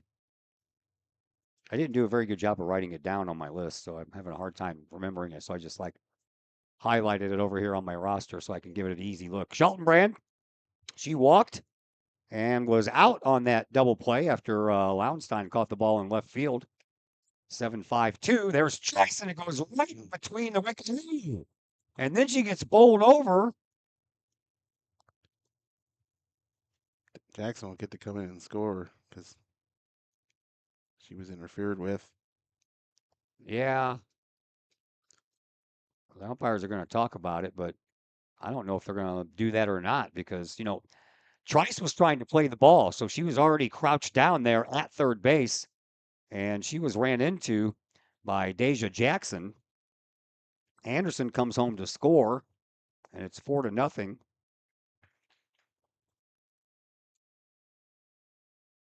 I guess they're saying the collision was when she was still making her way to third base. And let's see what Berdoni can do here. She'll come in the pitch here with this bum foot she's got. And Cassandra Schaub, in the meanwhile, is talking to the umpire. She probably thinks that her player from third base should have scored. All right, Bordoni's going to take her warm-up pitches. We're going to take a break, and we'll come back and give you the numbers on Aubrey's pitching in her freshman year for the varsity team, and we will do that here in just a moment on the Kahok Sports Network.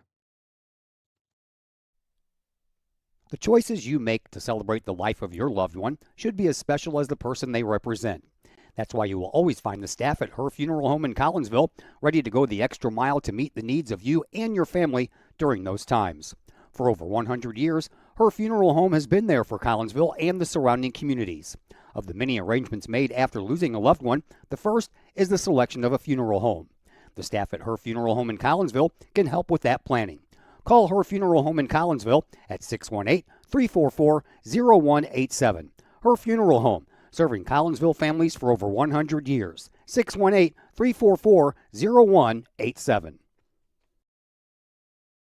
Aubrey Bordoni didn't take that long to warm up. There's a kick shot down the first baseline, and that is off of the end of the glove. I don't know if it was off the end of the glove or did it hit the bag. I thought the glove. Now the Cats are, now they're going to get her. They threw the ball back to the pitcher, and then Niff just kept going to second base. They got her tagged down, but then the next run scores. So 3 runs score, and the Cats get the out. And a little cue shot down the first baseline. And the Cats get the out. Yeah. So 7? Yeah. Do the scoreboard, and that confused me. That'll happen up here a lot. All right. Well, the bases are empty.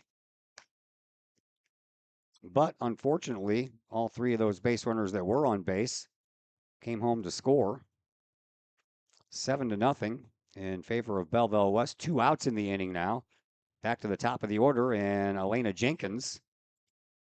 Jenkins has popped up on the infield, and she was the one who hit that fly ball out to Audrey Lauenstein back in the second that started that double play.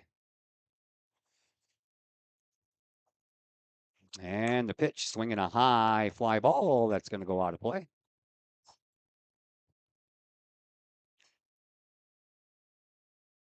Seven runs on 7 hits now for Belleville West. And the pitch by Bordoni is outside. Here are the numbers on Aubrey. She's making her 20th appearance. Has a record of 4-12, 76 in the third innings pitched, a 5.50 earned run average, 110 strikeouts to 69 walks on the year for the young freshman pitcher. 1 ball, 2 strikes to count, and the pitch. Swinging another foul ball out of play.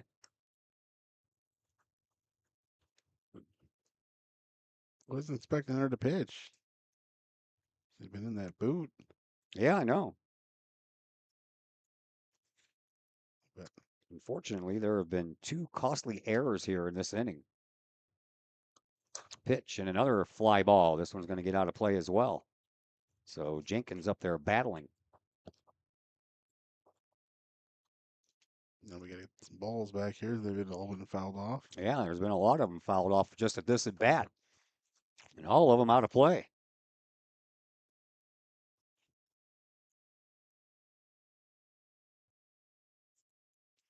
One ball, 2 strikes to count. And Bordoni ready with another pitch. And that one's in the dirt.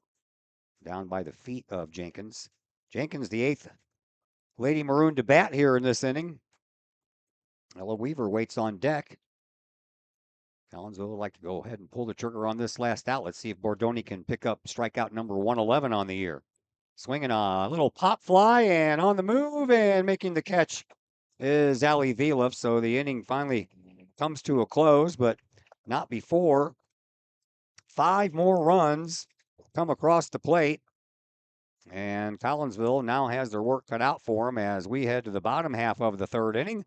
And the Kahawks come up to the plate, trailing by a score of 7-0. Want to catch some of the best live music in Collinsville from a band of all local area residents? Look no further than Sonically Pleasing. Sonically Pleasing with Tim Carlisle, Jim Cason, Logan Carlisle, and Caleb Tanzius play some of the best rock and roll hits from the 70s, 80s, 90s, and beyond. You can catch Sonically Pleasing at some of the area's finest venues, as well as book Sonically Pleasing for your private event or party. To put some music in your life, it's Sonically Pleasing. Check out Sonically Pleasing's Facebook page for upcoming live show dates and to book them for your special event, or call to book that event at 618-401-0052. Pleasing live rock music for your ears. Sonically Pleasing, 618-401-0052. That's 618-401-0052. Financial investments are very important, but so are the investments of time, patience, and encouragement our young athletes receive from their coaches, teachers, and mentors. Jason Regg, your Benjamin F. Edwards financial advisor, understands this. That's why Jason Regg is a proud supporter of your Collinsville Kahawks and the Kahawk Sports Network, as well as the Kahawk Educator of the Month Award.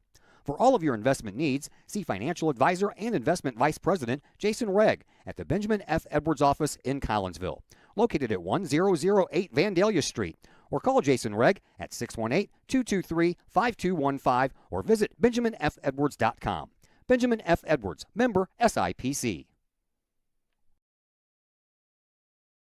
Ava Muniz will lead things off here in the bottom of the third for Collinsville. Kahawks trailing 7-0. Todd Duke, Chris Kettler back with you. And Ava swings and fouls one back to the screen. Ava tripled her first time up, and obviously that was with no one out because she was the leadoff batter. And at third base, she stayed. Couple walks and couldn't bring her in. Yeah. Collinsville eventually had the bases loaded, but nothing to show for it as that pitch was right down the middle. Quickly 0-2 to the Kahawk center fielder, Ava Muniz.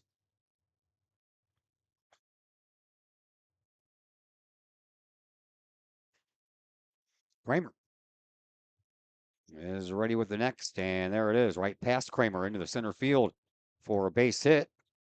Collinsville's second base hit here this afternoon, and Muniz, for the second time here in this game, is a leadoff base runner. Nice piece of hitting. Ball coming inside, and she kept it there. Got to the pitcher's left and up the middle. Ava Demetrius will come up. She is a strikeout victim, one of 3 so far on the afternoon for Kramer. who came in with 111 strikeouts, now up to 114. First pitch is in there for a strike. Yuna on the year, has stolen 8 bases and has not been caught, so she's not opposed to running. That one's high and outside. Ball 1, 1 ball, 1 strike to count.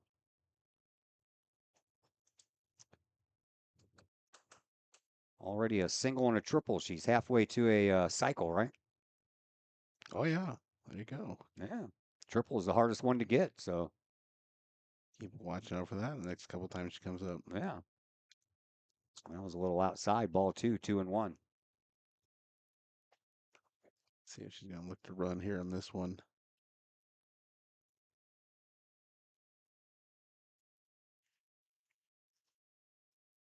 Two-one pitch on the way, and that one is inside. Ball 3.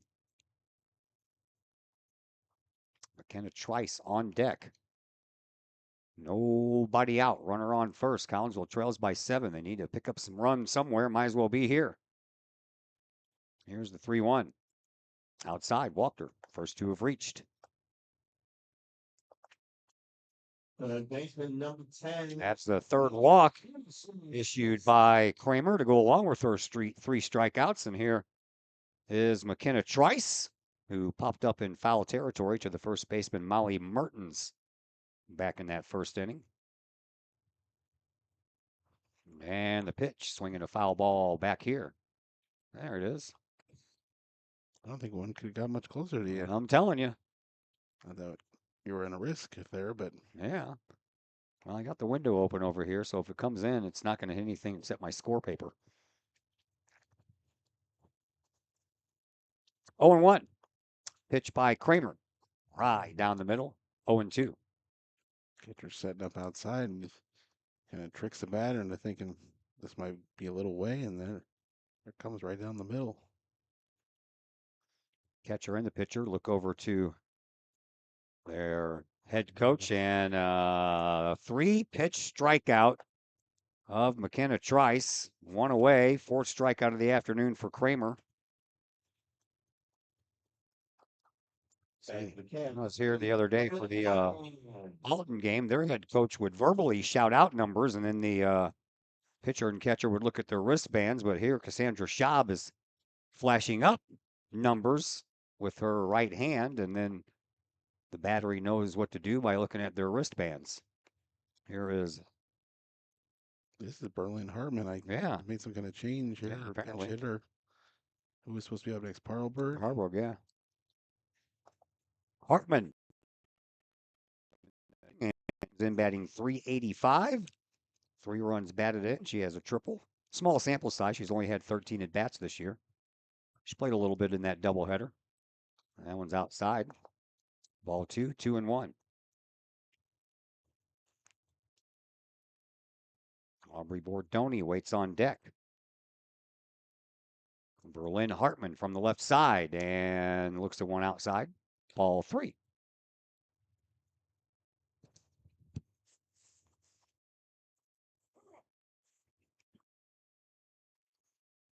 Runners on first and second. 1 away. Hartman has the count in her favor at 3-1, and now she'll take a walk and the bases will be loaded. Second time the bases will be loaded for Chaos. They had it in the first, didn't get anything. Aubrey Bordoni received a walk her first time up, and that loaded the bases with that walk in the first inning. But unfortunately, a strikeout by Viliff, who waits on deck into that inning with no damage done. So Bordoni, she was up there batting with 2 outs already in that inning, and she'll swing at the first pitch and hit it back over toward Viliff. 0-1.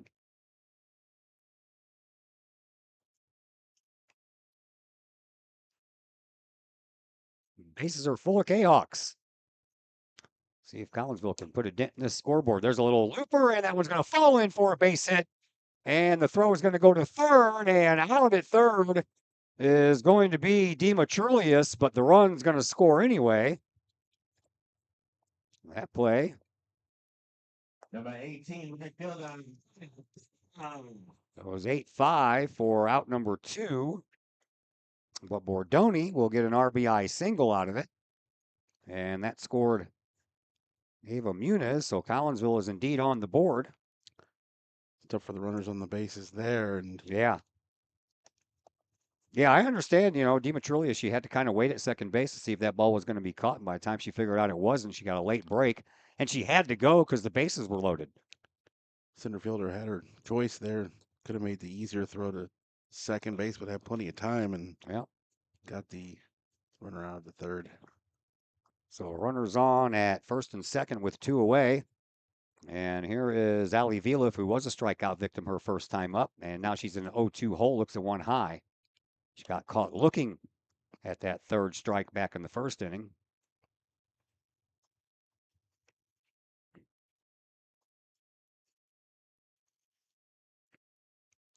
One ball, 2 strikes, pitch, swinging a foul ball out of play. A few more Maroon fans have made the pilgrimage from Belleville West and stands next to their dugout, a little more full than they were the last time we looked over there.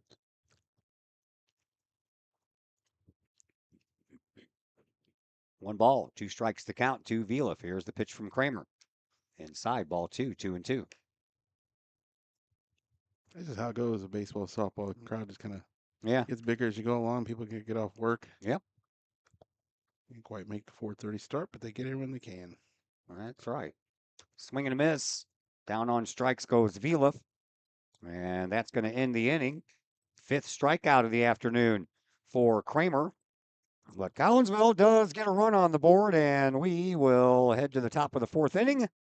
And it is 7-1 in favor of Belleville West, and we're back with that brand new inning right after we take a timeout here on the Kahok Sports Network. Looking for a new place to catch the game with cold drinks and great food? Look no further than 1101 Bar and Grill in Caseyville. 1101 Bar and Grill features pizza, burgers, wraps, and salads, plus 7 large screen TVs to catch the latest Kahawk games and all the pro sports across the spectrum, plus all the college football and basketball you can handle. 1101 Bar and Grill in Caseyville, 1101 Caseyville Road, right across the street from Kahawk Stadium. Call 1101 Bar and Grill for carryout orders at 618-223-1332. We love to have you come work for the City of Collinsville. We have many positions available, from seasonal jobs to full-time opportunities in many of our departments. From police and fire to Gateway Center, Parks and Recreation, and City Hall. Our employees enjoy great benefits like comprehensive medical plans, paid time off, tuition reimbursement, and more. Visit the city's website, collinsvilleil.org, to apply and learn more about working for the City of Collinsville. Well, Weaver leads things off here for Belleville West, the only player that did not get to bat in that 3rd inning. Weaver has singled and grounded out in her previous 2 at-bats. Berlin Hartman stays in the game. She'll take over duties at 3rd base, while McKenna Trice moves across the corner from 3rd to 1st base as Lily Parlberg is out of the game.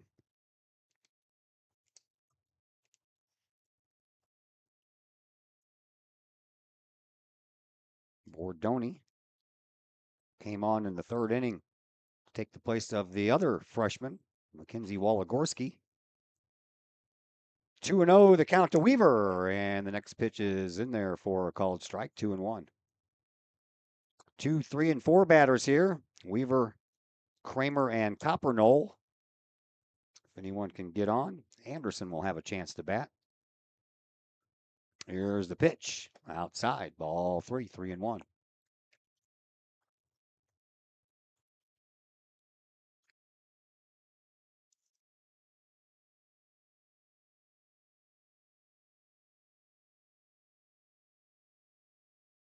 Bordoni ready with the 3-1, and that one is a walk, ball 4.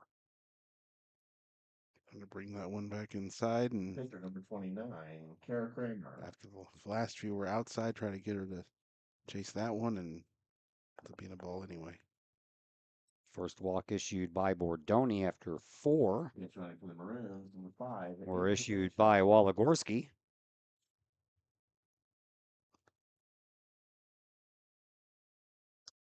That will bring up Kara Kramer. Kramer grounded out in the first inning and doubled and scored in the third. That's a foul ball out of play. Right over by the tarp.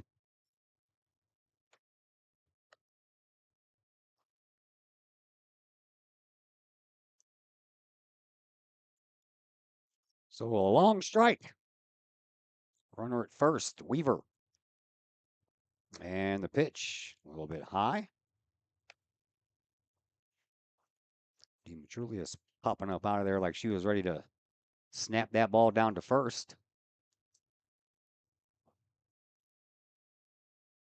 Bordoni checks her wristband. She's ready to go. 1-1 pitch on the way, and that one's a little low. Weaver. One of the few Lady Maroons that does not have a stolen base on the year, nor has she been caught. So I guess she hasn't tried. 2-1. Swinging a high pop fly and out over to right field is Ali Vila for out number 1. Nice read on the ball there. She Yeah. got to it and Shortstop number 11. made the catch. Charlie Coppernoll. Got out there kind of quickly, too. Same. She did not get cheated on her swings, that's for sure, for Kramer. We saw her lace that double up against the bottom of the fence out there in her last at bat. Here is Charlie Coppernoll. Coppernoll has walked and has a sacrifice fly.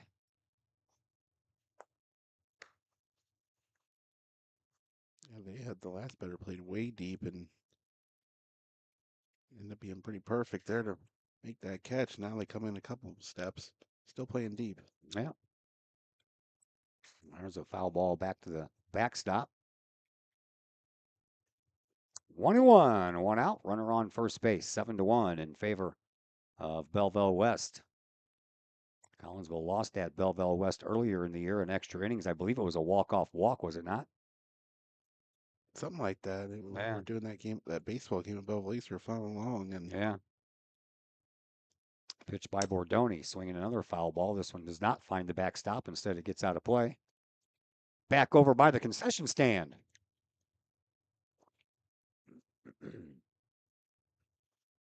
JV team did not get to play again today. They had practice over on the other field.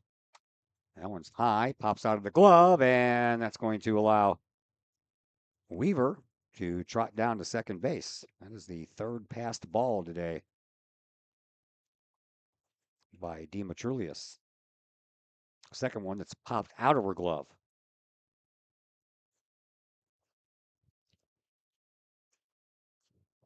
Two and two. Ball, and that one gets away. And over to third base goes Weaver. We're going to call that one a wild pitch. that one's down in the dirt there. And yeah. So runner at third and 1 out, and it's a 3-2 count to the batter Coppernoll. And here's the pitch by Bordoni outside. Walker, runners on the corners. Second walk issued this inning by Bordoni. McKenna Anderson. So runners at first and third, 1 out. Here's McKenna Anderson. Struck out in her first at bat, singled and scored in that 5-run third inning. Pitch by Bordoni. That was pops out of the glove too. Yeah, she was trying to. She made the catch. She was trying to bring it down into her hand because the runner was going to go, and yeah, she wanted to come up firing. Just ended up dropping it. So now runners in scoring position for Anderson. And the pitch, swinging a little slow roller. That one goes to Hartman. She'll throw over to first base in time for the out. Runner's going to try to come off, and a double play. Second double play of the inning or of the game for Collinsville. How about them apples? Well, West trying to put the pressure on, making Collinsville make a play. Runner seemed like she was going back, and then made her late break for it at home, and she's dead duck there at the home. Yeah. So 2 double plays in the same game. Collinsville came in with 4 double plays all year, and they get 2 here in this game so far with Belleville West. We are going to the bottom of the 4th. Collinsville Trailing, though, by 6 runs, and we'll be back to tell you about the latest Kahok at bat when we return from a timeout here on the Kahok Sports Network. Save On Liquor and Wine in Collinsville is much more than what's in their name. Of course, Save On Liquor and Wine has liquor and wine, from brand names to specialty brands. Plus, they have gas, cigars, fountain drinks, coffee, craft beers, and other sundries and snacks. Plus, everything Save On Liquor and Wine has to offer comes served by a friendly, attentive, helpful, and polite staff that will go out of their way to serve you that special something for every taste. Make sure you check out Save On Liquor and Wine's new location at 6100 Center Grove Road in Edwardsville. Save On Liquor and Wine in Collinsville, 809 St. Louis Road, or call 618-344-1638. Save On Liquor and Wine, something for every taste. Audrey Lowenstein leads things off here for Collinsville in the bottom of the fourth against Kara Kramer. And the first pitch, swing and a miss by Lowenstein, who grounded out to the second baseman, Niff, her first time up. Bottom three in the order, Lowenstein, Fairchild, and Thomas.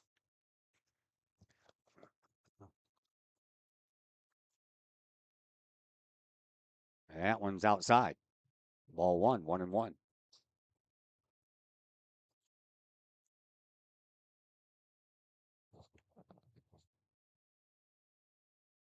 Telling you, man, that center fielder, Dashner, plays very shallow. Lowenstein can get one over her head. She might have no problem making it to third with a stand-up triple. 2-1 the count. Yeah, even the left fielder's in ways that the right fielder is a little more regular depth. Yeah. Telling you, Dashner might as well just come in and play second base. She's that close to the out or the infield dirt. 3-1 the count to Lowenstein. And a pitch, swinging a foul ball back to the screen. Faith Fairchild waits on deck.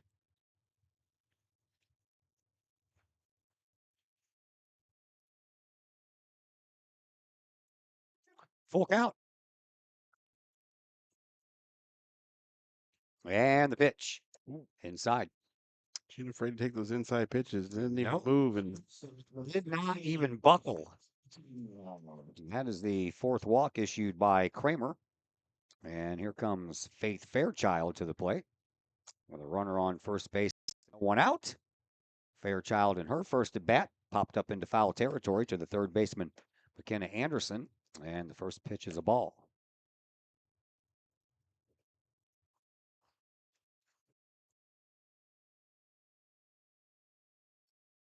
Kramer looks to Schaub, has the signs, looks at her wrist, brings it home, and that one's inside. Ball 2. Kramer looking a little bit more wild here in this fourth inning. She's had her moments, but has been able to get out of them. Lowenstein has stolen 4 bases on the year, been caught twice. Swing and a miss, snap throw down to first, and Audrey is back in there safely.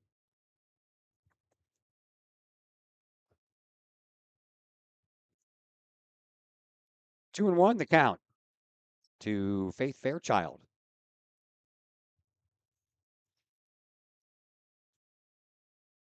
Pitch on the way. Bunt, nice bunt, right down in front of home plate. Throw over to first base is not even going to be made because she would have had that beat out. It's a great bunt. West didn't see that one coming at all. Drops it down, and it ended up being a perfect spot. Yeah, just deadened right there, about 4 feet in front of home plate. By the time Kramer got to it, Fairchild was pretty much already on first base. So an infield hit. Fourth base hit of the afternoon for Collinsville. Another bunt. That one's in the air, and it pops out of the glove of the first baseman, and Collinsville is going to have the bases loaded here. First baseman sells out on trying to catch that one in the air, diving for it. I'm calling that a hit, too, because that ball hit the ground and then rolled into Merton's glove and then came out as she was sliding. So there was no way that she was going to make an out after that anyway. I don't even know if she got to it. Yeah. Back to the top of the order, and Ava Muniz here. Muniz has a single and a triple. All we need is a home run and a double. How about we get the home run right now? Great time for it here. Sure would It be. would really put the Canucks back in this game. Any piece of hitting, either one of those will really do it. Yeah. Nobody out. Bases loaded. Here's the 1-0 pitch. Strike on the outside corner. Man, I tell you what, Dashner just keeps moving in closer and closer out there in center field. I'd really like to see Muniz just drive one up over her head there, maybe slightly to her left. Yeah. There's up the a gap. pitch, swinging a fly ball. This one's in foul territory, and that's going to land right in front of the Kahawks dugout. So it was in the field of play, just the third baseman, Anderson, couldn't get to it in time. 1 ball, 2 strikes to count to Ava Muniz.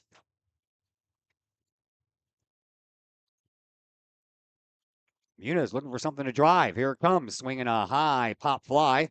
This one's in foul territory. First baseman Mertens takes care of that one for out number 1. Next up, catcher number 4. There is Ava Demetrulius, who has struck out and walked in this game.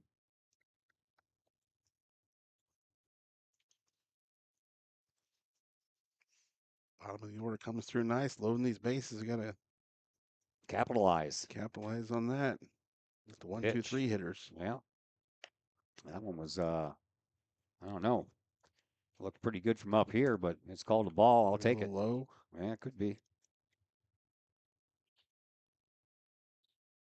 Demetrulius received a walk back in the 3rd inning, made it to second base, and then was thrown out by the center fielder Dashner. That was on a base hit by Bordoni.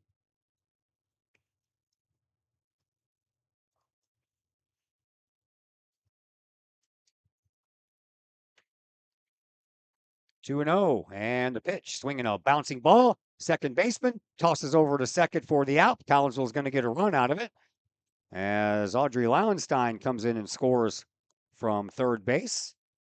Third baseman number 10. RBI fielder's choice there by Demetrius. One up the middle, not enough time to turn too, but yeah, one out the cross. 4-6 goes the put out for out number 2. And the pitch as the runner goes. No problem reaching second base there, Demetrius. Yeah. And McKenna Trice up with a strikeout and a pop foul out. 1-0 pitch, swinging a bouncing ball into the third baseman Anderson's glove. And the throw over to first base is in time. 5-3 for out number 3. Collinsville picks up another run, and they strand a couple of runners as well. We go now to the top of the 5th inning, and it's 7-2 in favor of Belleville West. A brand new inning coming your way after we take a timeout here on the Kahok Sports Network.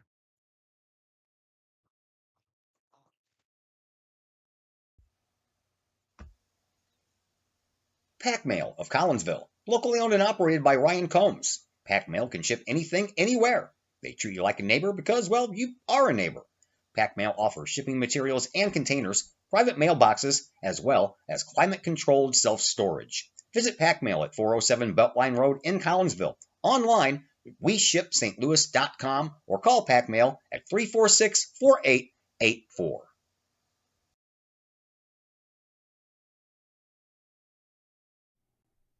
Is it finally time to start doing what you've been talking about doing for years? Start making those plans right now and let Northwestern Mutual help you plan your future. Former Kahawk Joe Philpott can help you get started with that plan today. Joe Philpott, a financial advisor with Northwestern Mutual, can help build a plan specifically for you with a wide range of financial options and the flexibility to change that plan as your priorities change. To get started on your future, give Joel Philpott a call today at Northwestern Mutual's Fairview Heights office at 618-606-2022. Spend your life living with Northwestern Mutual. Call Joel Philpott today, 618-606-2022.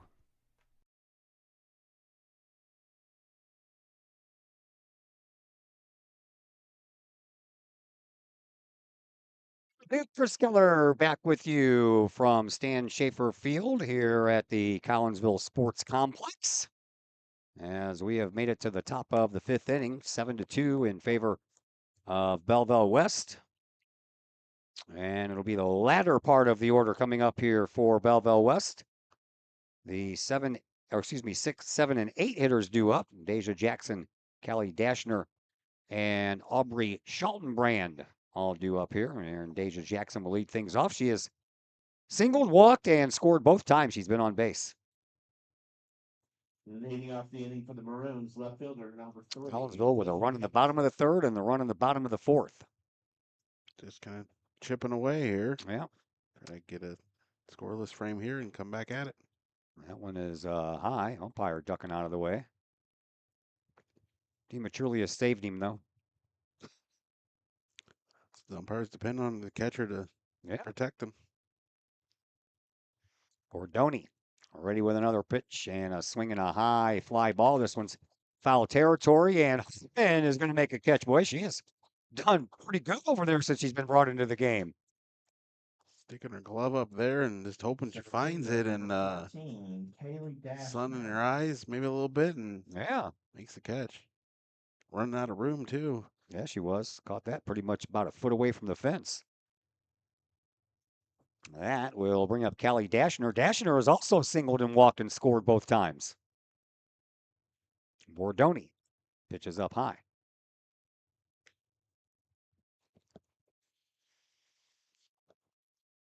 Last few days around here have been absolutely beautiful. Low humidity, temperatures in the mid 70s. That's about to change, though. We're about to be introduced to some humidity. Hello, summer. Yeah. I know the TV station said 90 degrees for a high on Sunday. I was listening to KMOX on the way to work this morning, and they said 92. I have to turn the air on. Yeah. We've been bouncing back and forth from heat and air for the last couple of months. The air conditioner on in March. Oh, no. Had to turn the heat back on in May. Go figure. Tell you what, the first couple of weeks of washers, man, that was rough. It was cold out there behind that VFW in Caseyville. It is wide open and windy both of those first 2 weeks. It was nice yesterday, though. Got a little chilly once the sun went down, but nothing that a sweatshirt couldn't take care of. 3-0. And the pitch by Bordoni. That's right down the middle to Callie Dashner. Aubrey Schaltenbrand on deck. One away, top of the fifth.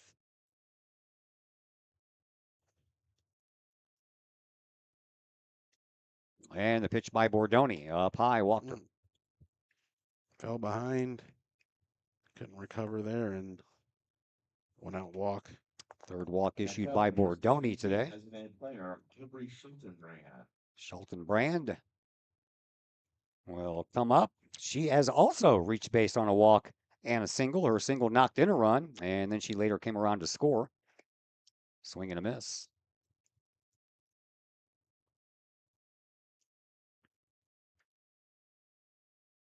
Schaltenbrand looks to be about the same size as Presley Thomas over there on the right side of the plate.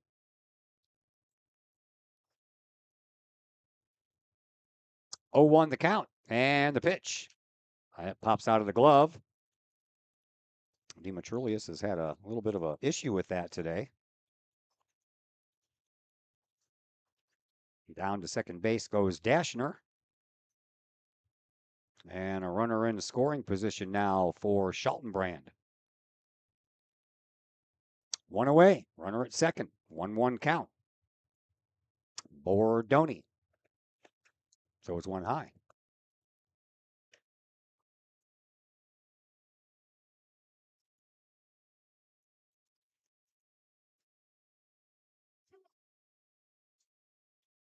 Two and one, the count. And the pitch. Swing and a miss. 2-2. Runner goes, and then Hartman nearly snagged the ball, but it still got past her and in the score for the Maroons. Well, Maroons got that run back at the bottom of the fourth.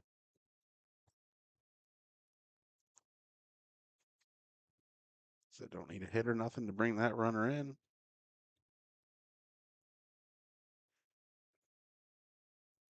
Third error of the day by Collinsville. 2-2 pitch on the way, and that one's high and outside. Run without any hits. Yeah. Walk and walk, pass ball, error. Now 3-2 against Shelton Brand.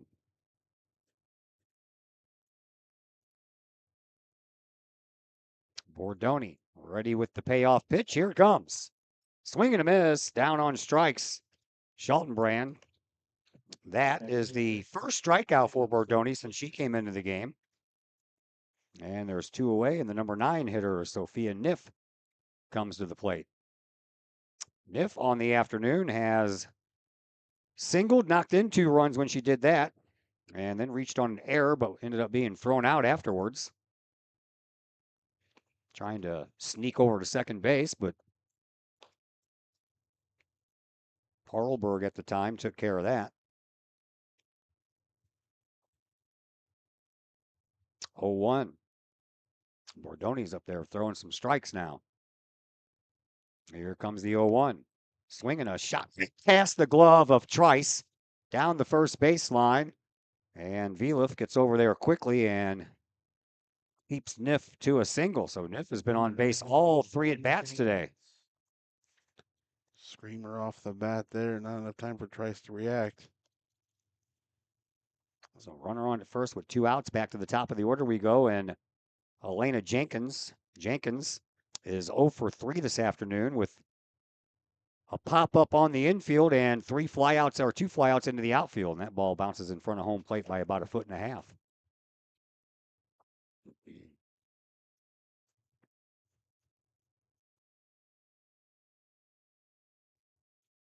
Bordoni ready with another delivery as soon as she checks that wristband. Here comes the 1-0. Swinging a high fly ball. That's going to go out of play.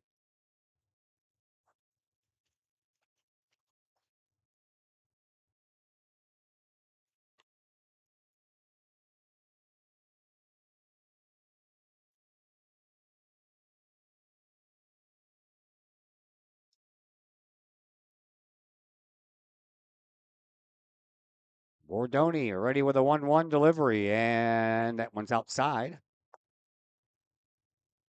That one tailed away a little bit. Looked good. Yeah. Coming in, but tailed away at the last second. 2-1 the count to Jenkins. Wearing the collar this afternoon. Pitch by Bordoni. That's inside. 3-1. You only need 1 more out to get out of this inning.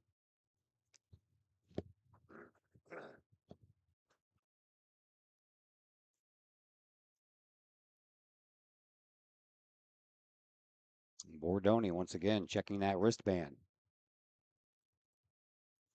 Staring at it for a while. Yeah, pitcher and catcher are still going through it and can't get on the same page there. Now the batter steps out. Now we're ready to go. Excuse me. Another foul ball out of play.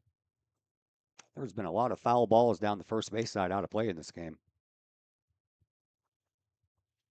So we'll just do it all over again.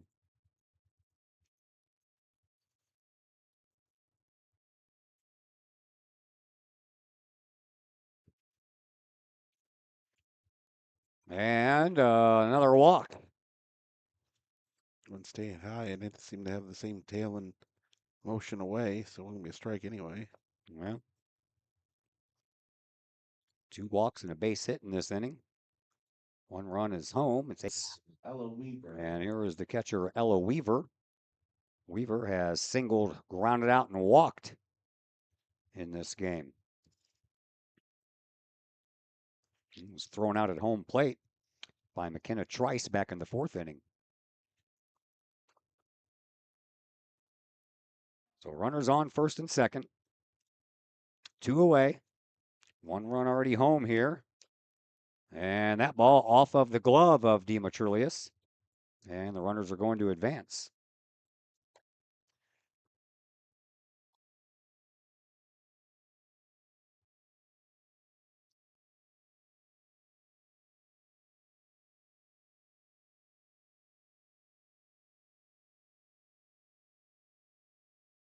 Only need one more out. Here's the 0-1. Swing and a miss.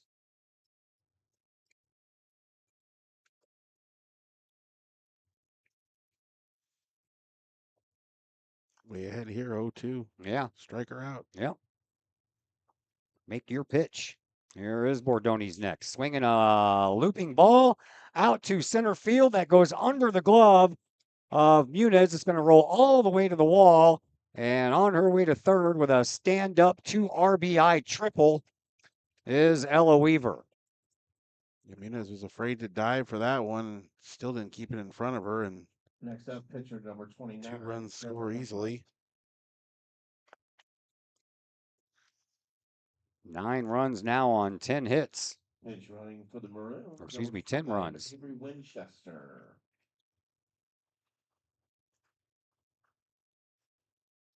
10 spot for the Maroons. The Canucks have 2, so. Yeah, and all that happening with 2 outs. And the pitch to the pitcher, Kara Kramer. Misses for ball 1. Kramer has grounded out, doubled in the 3rd inning, and came around to score later, and then flew out to Ali Vilif back in the 4th. Runner on at 3rd, still 2 away. Swinging on another high pop fly to Ali Vilif, and she's going to maybe take 2 steps before she hauls that one in.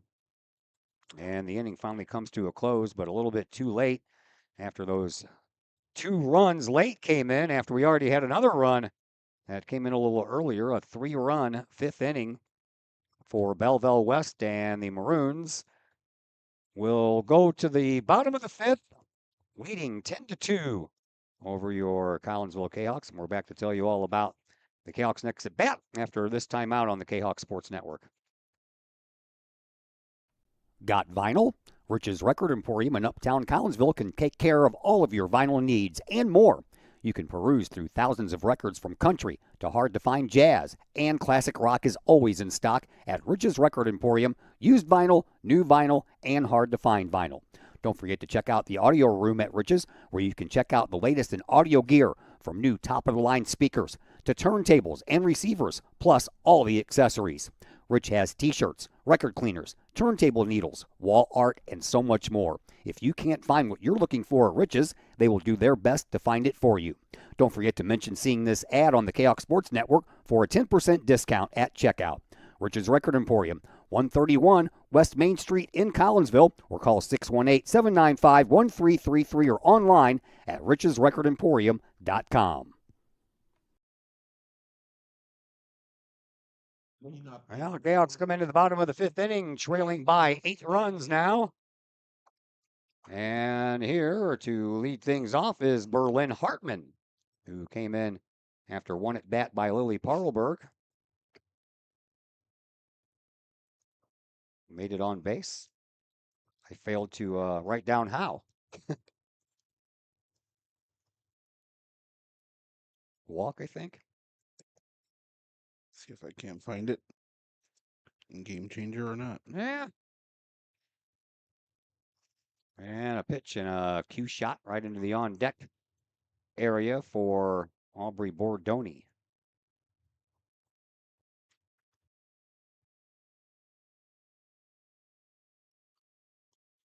I put down a single for Bordoni and a single from Muniz, but I didn't put down. Walk. Okay.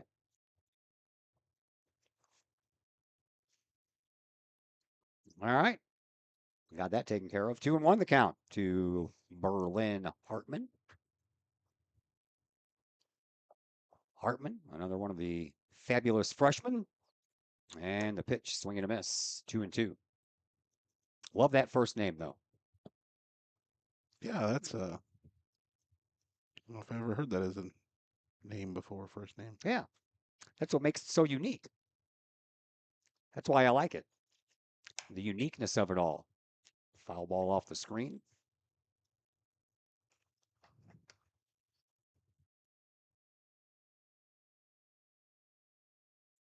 Two and two. Hartman leading off here in the bottom of the 5th. And little dying coil of a fly ball right into the glove of Sophia Niff. Next up, pitching. Let's do something with, and didn't turn on it enough there and just pops it out. Yeah. Here's Aubrey Bordoni. Bordoni has walked and singled in a run here in this game. 1 away. Pitch by Kramer. That's up high, and Bordoni lays off of it. She thought about it.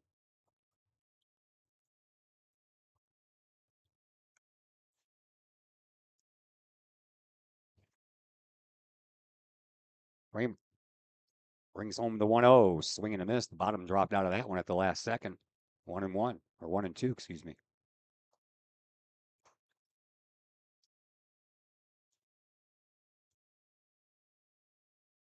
Next pitch by Kramer. Swinging a rocket down the third base side, but that goes over Amy Flowers' head. Goes right into the fence in front of the stands. That'll keep the count at 1-2. I so want somebody to smash a ball to center field and let Kelly Dashner go chase it down. Be interesting to see if she can got the speed to chase one down, or Flossie used to do that too. That's what I'm saying. Yeah. Like to see what she can do. Swing and a miss.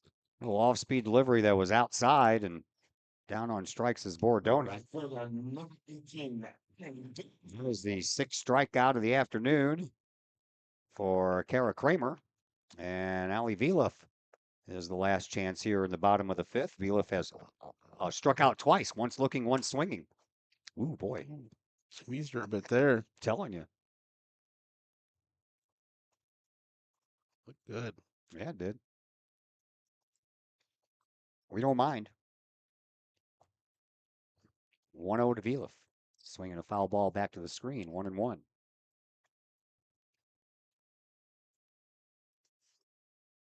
So the scoreboard controller went completely crazy a second ago. It said 131 balls. Nice. Don't even know how that's impossible. Here's the 1-1. Swinging another little cue shot right in front of the Belleville West dugout.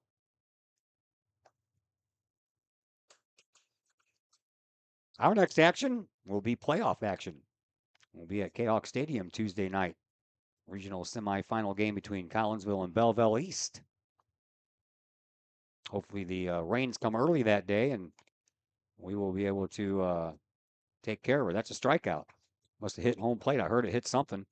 Back-to-back strikeouts by Kramer.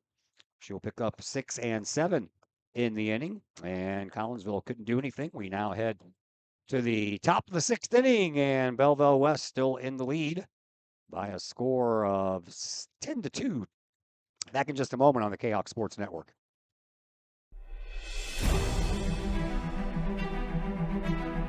At Visionary Wealth Advisors, we empower you to see your future before it's your future, to create your inheritance,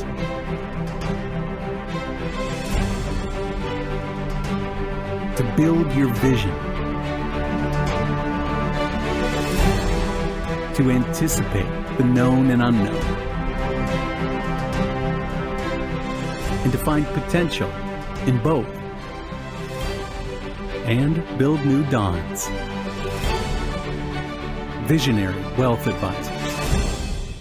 Visit Brad Keene at his Collinsville office at 106 North Clinton or call 618-467-8420.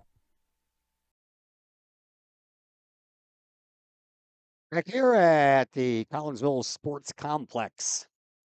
Kahok's trail 10-2 as we go to the top of the 6th inning. Todd Duke and Chris Kettler back with you.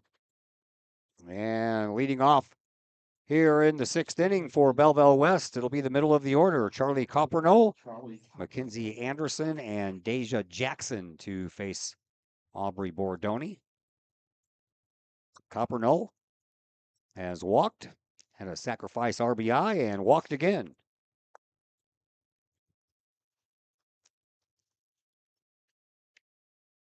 So officially, she does not have an at-bat, right? Walks don't count and sacrifice flies don't count. That's right. Yeah. Looks like she wasn't even here. Bordoni misses with the first. Here comes the 1-0. Swinging a little pop fly. This is going to be right to the most popular outfielder of the day, Ali Velif. Yeah, she's had a few she's caught and hasn't had to Third baseman number 16. go far for a lot of them. No. Good scouting, knowing where to get the fielders to play. That will bring up Mackenzie Anderson. Anderson has struck out, grounded out, singled, and scored. There's a pop fly. And that one's going to be caught by Faith Fairchild just into the outfield grass. Nice job by the Kahok senior. Just as she's making that catch, when she's going that transition from the dirt to the grass, there's a bit of a lip there, and then it steps back down into the outfield.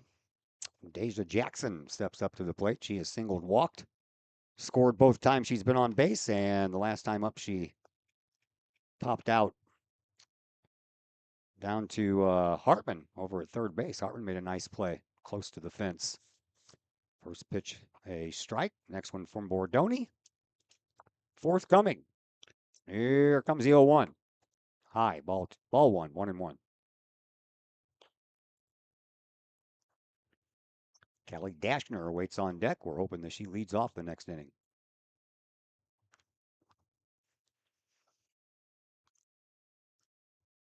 Bordoni ready with the next, and that one's outside. Ball 2, 2-1.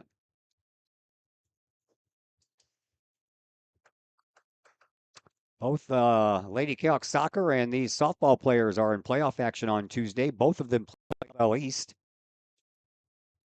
Soccer team is at home. I will have that game for you. And since I can't be two places at once, our friend Steven Stock will bring you the softball game at Belleville East that afternoon. On the Belleville East Athletics YouTube channel. Walk to Jackson.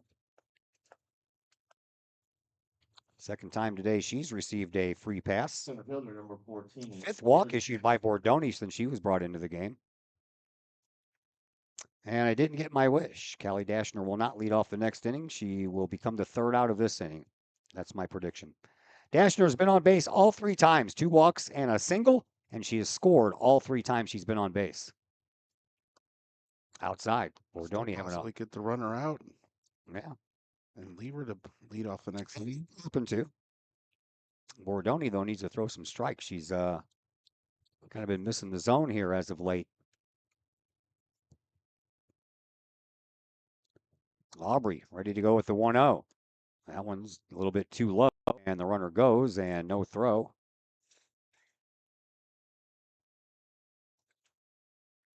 Fourth stolen base on the afternoon by Belleville West.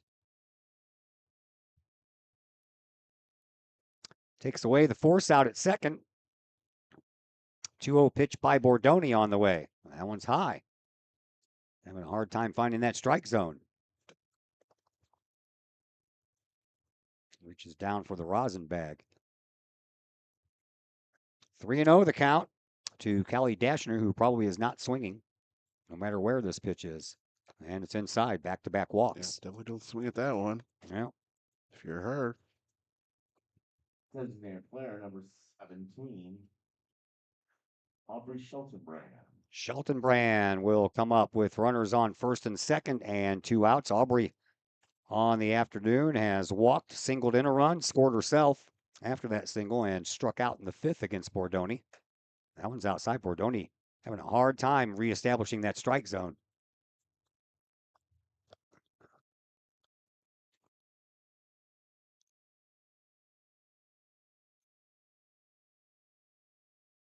Bordoni kind of looks confused right now.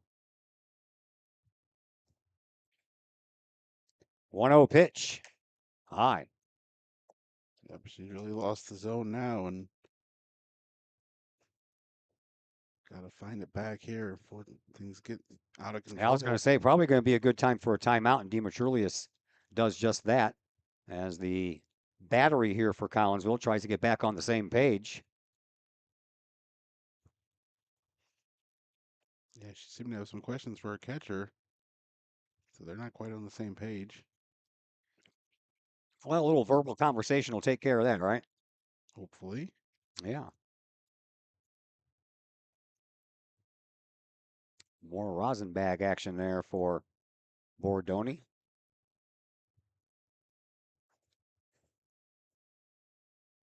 Two and 0. Runners on first and second. 2 outs. That was 2 outs and no one on. And Bordoni pitches, and that one just missed, just a little bit outside. 3 and 0.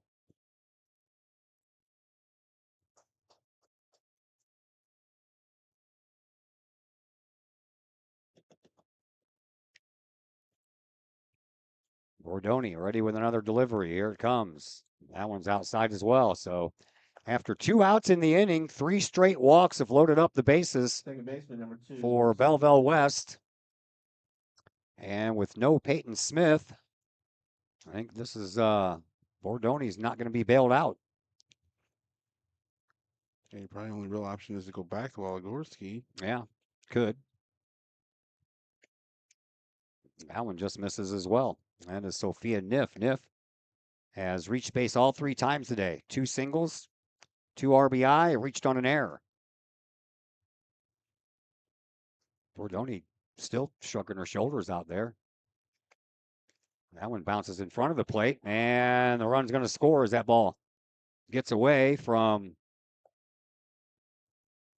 Demetrius.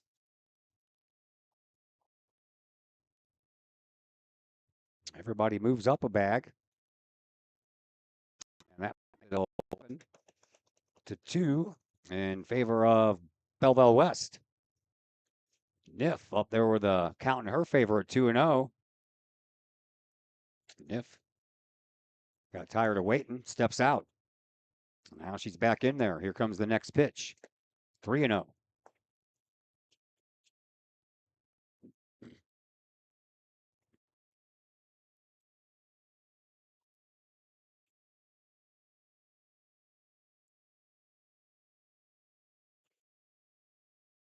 Bordoni ready with a 3-0, and that one's high. The bases are loaded once again. 4 straight walks by Bordoni, all coming with 2 outs. And they're all missing by a lot. Yeah, so Coach Flowers is going to call a timeout. Back to the top of the order, and Elena Jenkins. Jenkins broke the 0 for 3 with a walk, and she came around to score in that 3-run 5th inning.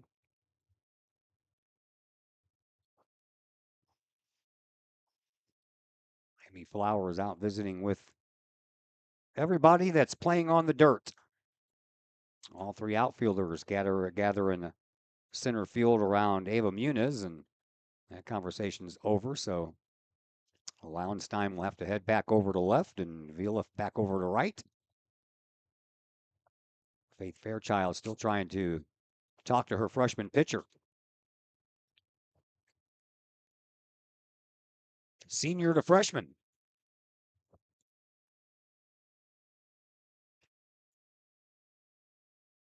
Jenkins up there looking to do some damage. 11-2 in favor of Belleville West. We're in the top of the 6th. Bordoni skips one in there after 2 outs. A fly out to Ali Vilif and a pop up into the outfield grass to Faith Fairchild. 4 straight walks have followed. And now a 1-0 count to Jenkins. And Bordoni ready with the next. Here it comes. Strike call. There we go. Been a while since we've had a strike. 1-1. Very long time. Found that one. Cutting inside on her and brushed her back there and got the strike. Bordoni delivers the 1-1. That one hits her. That's going to bring in Dashner. Same pitch, but she just really had no control of it there and hits the batter in the foot there and have to do something else here. Bring maybe Vilif in the pitch. Could be. That was looking like what's going to happen, isn't it? Yep. All right. We're going to bring Ali Vilif into pitch. She has not pitched this year at all. She did pitch last year, so she does have that experience. But at any rate, it's 12-2 in favor of Collinsville. And while Allie Vielef warms. We will take a timeout. We're back in just a moment on the Kahok Sports Network. The Junior Service Club of Collinsville has been a proud supporter of KHOCSports.com and the Kahok Sports Network from day one. Since 1934, the Junior Service Club of Collinsville has been providing women in the community an opportunity to make a difference with fundraisers and projects, all that go towards helping the needy in Collinsville. If you would like any information on any event sponsored by the Collinsville Junior Service Club, head to Facebook, type in Collinsville Junior Service Club, and then click on the Event tab. We thank the Collinsville Junior Service Club for their continued support of the Kahok Sports Network and KHOCSports.com. Diamonds for Kahawks is a facility improvement project to develop a baseball, softball, and football/soccer field for CHS students and our communities to utilize. The project includes 2 baseball fields, 2 softball fields, a soccer/football field, concession stand, bathrooms, and parking. The development of this facility will benefit the band, PE classes, baseball team, softball team, and soccer team with a centralized location, ease of access, and an eye-catching complex. Please contact A.D. Clay Smith to donate to this project or visit the Collinsville Area Community Foundation website to make your tax-deductible donation today. Back here at the Collinsville Sports Complex, Todd Duke and Chris Kettler with you. Allie Vielef will come in from right field to take over the pitching duties for Bordoni. And as I mentioned, Vielef has not pitched this year. She did a bunch of times last year, from what I remember. Yeah, she was like the main pitcher last year.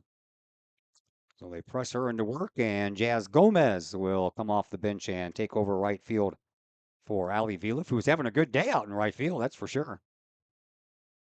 Let's bring Gomez in there to take her spot. And okay, Hawks. All this coming with 2 outs. Yeah, all walks and a hit batter. 4 walks and a hit batter after the first 2 were out. And it's a 12-2 game, which right now means that Collinsville will have to score at least 1 run in the bottom of the 6th to keep this game going. First, they got to get out of this. Bases are still loaded. Hawks, number 18, Allie Vielef.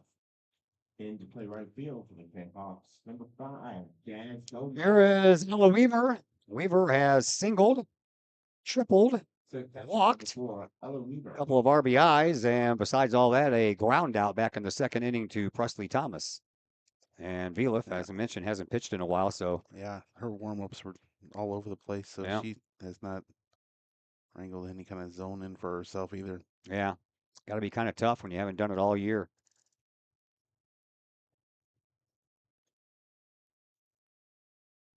At this point, man, don't try to scream a 60-mile-an-hour fastball by her. Throw one down the zone, let her hit it. That one gets away, another run's going to score.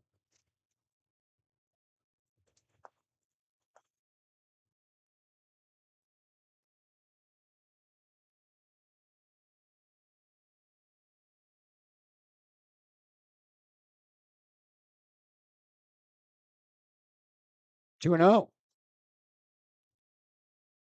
And the pitch. Everything's outside right now, and that one gets away as well. Another run is going to score.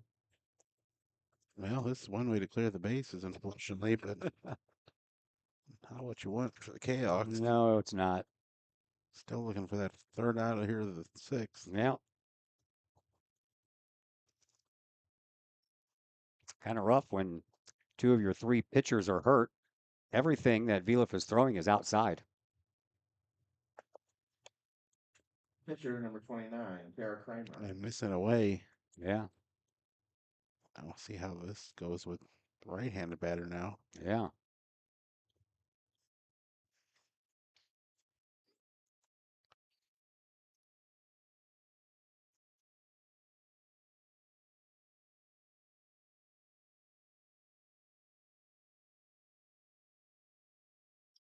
Oh, West stepped off the bag here and got the inning over with here. Yeah. Yeah. Kind of some nice gamesmanship there. With left early. Yeah, Collinsville did that a bunch of times during Kahok on Monday, too. Yeah, that's when you see that a lot. Kahok and East St. Louis get out of control here. And I think West sees what's going on here, and they're going to go ahead and get this inning over with. Yep. I can't say as I blame them. All right. Timeout coming your way. We'll see what Collinsville can do in the bottom of the 6th when we return after this timeout on the Kahok Sports Network. Projects in and around your home can be daunting and overwhelming. Take the stress out of those projects and let AW Indoor and Outdoor Solutions do all the heavy lifting. Former Kahawk Adam Welly can help knock those projects off your list. From framing drywall, painting, and stair work inside to deck work, hardscapes, and concrete and retaining wall construction outside your home, including power washing and brush removal. Whatever the task, AW Indoor and Outdoor Solutions can help. Call Adam Welly for a free estimate at AW Indoor and Outdoor Solutions, 314-252-8010. That's 314-252-8010.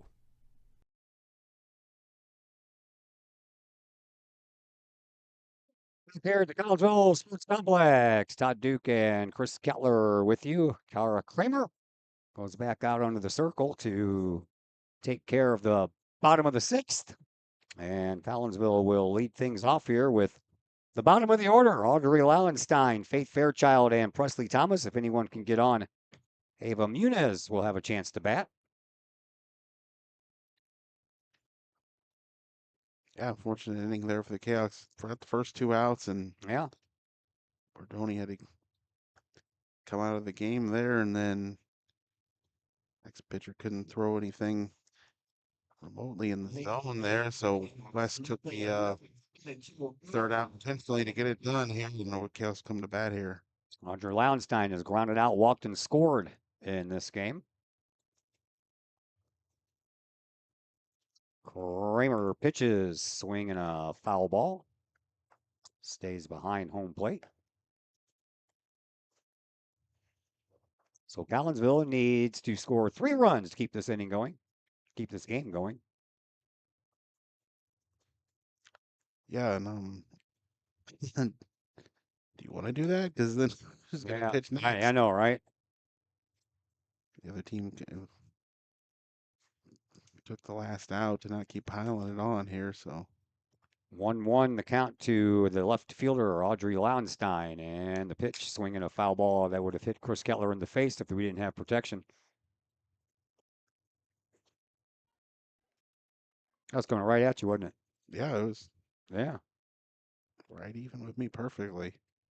It's a good thing there's a fence there. Just want to have the batters here come up, get some good at bats, and yeah, try to do what they can here. But outside, 2-2 now the count. Not against them scoring here, but could lead to get at least 3. Well, swing and a miss, and down goes Lauenstein on strikes for the first out. That is the 8th strikeout for Kramer. And here is Faith Fairchild, who is 1 for 2 on the afternoon with a single in the 4th. And then a pop up in foul territory, or other at bat. That was in the 2nd. First pitch misses.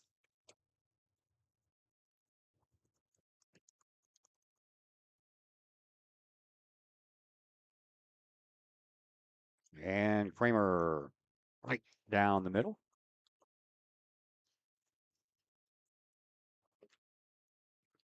Told you about Collinsville playing Belleville East in the playoffs. That will be coming up on Tuesday. Belleville West is also playing at Belleville East. They are taking on the Alton Lady Redbirds. Fairchild in a 1-2 hole. And the pitch, swinging a high pop fly. This one's going to be handled by the third baseman, and there are 2 away after the catch by Anderson. Second baseman, Presley Thomas. Thomas has struck out and singled in this game.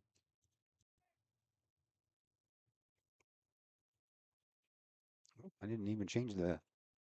No, going backwards. Bottom of the 6th. There you go. Forgot to change that from the last half inning. 2 outs, nobody on, and a foul ball off the bat of Presley.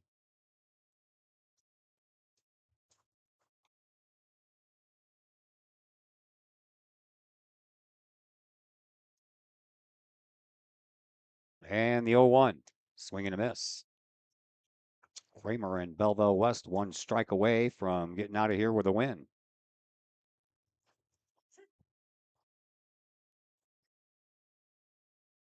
Next delivery, swinging a foul ball that would have hit Kettler again. That one was slicing more away from me that time. Okay. But it was similar. Count remains 0-2.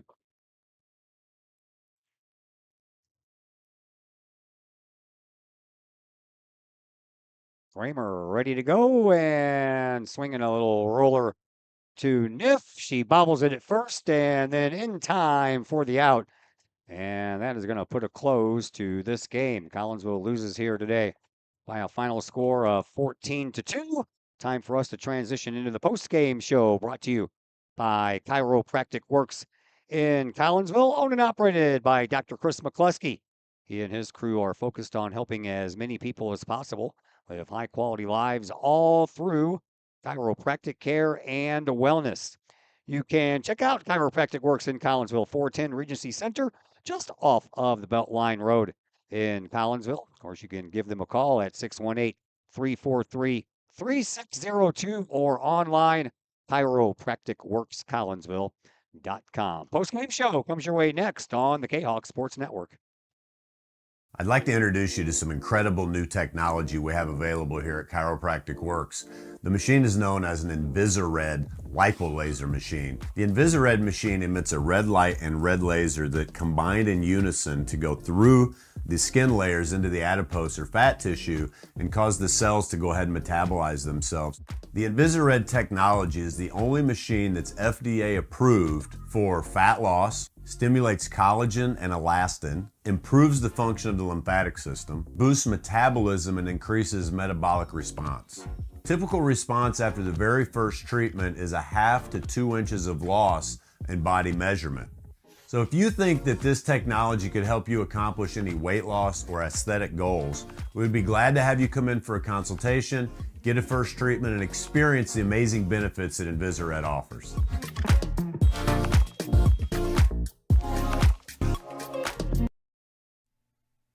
Lottie's Cafe, Collinsville's hidden gem. Lottie's Cafe offers food, cocktails, and gaming in a great atmosphere highlighted by fast and friendly service. Lottie's Cafe also offers a unique menu that features soups and salads, sandwiches and paninis, pizza and flatbreads, appetizers and desserts, as well as breakfast. That's right, we said breakfast. Unique breakfast items such as a breakfast stromboli, a breakfast BLT, and breakfast burritos. Lottie's also offers creative cocktails, a wine bar, the coldest beer around, and a video gaming area for those 21 and older. And don't forget the Lottie's Cafe gift certificates. Lottie's Cafe, Collinsville's hidden gem. Check them out online at lottiescafe.com, on Facebook, or in person in the Strip next to the Walmart Neighborhood Market. Or call Lottie's Cafe at 618-223-8256. Lottie's Cafe, Collinsville's hidden gem. Hi, Purple and White fans. This is Dan Mode, class of 1989. I'm with New American Funding. Myself and New American Funding are proud sponsors of Kahok Athletics. As we have great coaches at CHS on all the courts, fields, and tracks, we like to coach you through the home buying process and refinance process. If there's ever anything we can do, I can be reached at 618-973-5343 or www.danmodeloans.com. Let's support our student athletes at CHS. They deserve the best. Thank you for your time, and go Kahawks.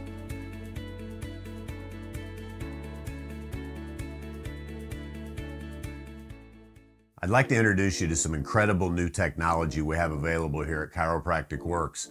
The machine is known as an Invisired lipolaser machine. The Invisired machine emits a red light and red laser that combine in unison to go through the skin layers into the adipose or fat tissue and cause the cells to go ahead and metabolize themselves. The Invisired technology is the only machine that's FDA approved for fat loss, stimulates collagen and elastin, improves the function of the lymphatic system, boosts metabolism, and increases metabolic response. Typical response after the very first treatment is 1/2 to 2 inches of loss in body measurement. So if you think that this technology could help you accomplish any weight loss or aesthetic goals, we would be glad to have you come in for a consultation, get a first treatment, and experience the amazing benefits that Invisired offers.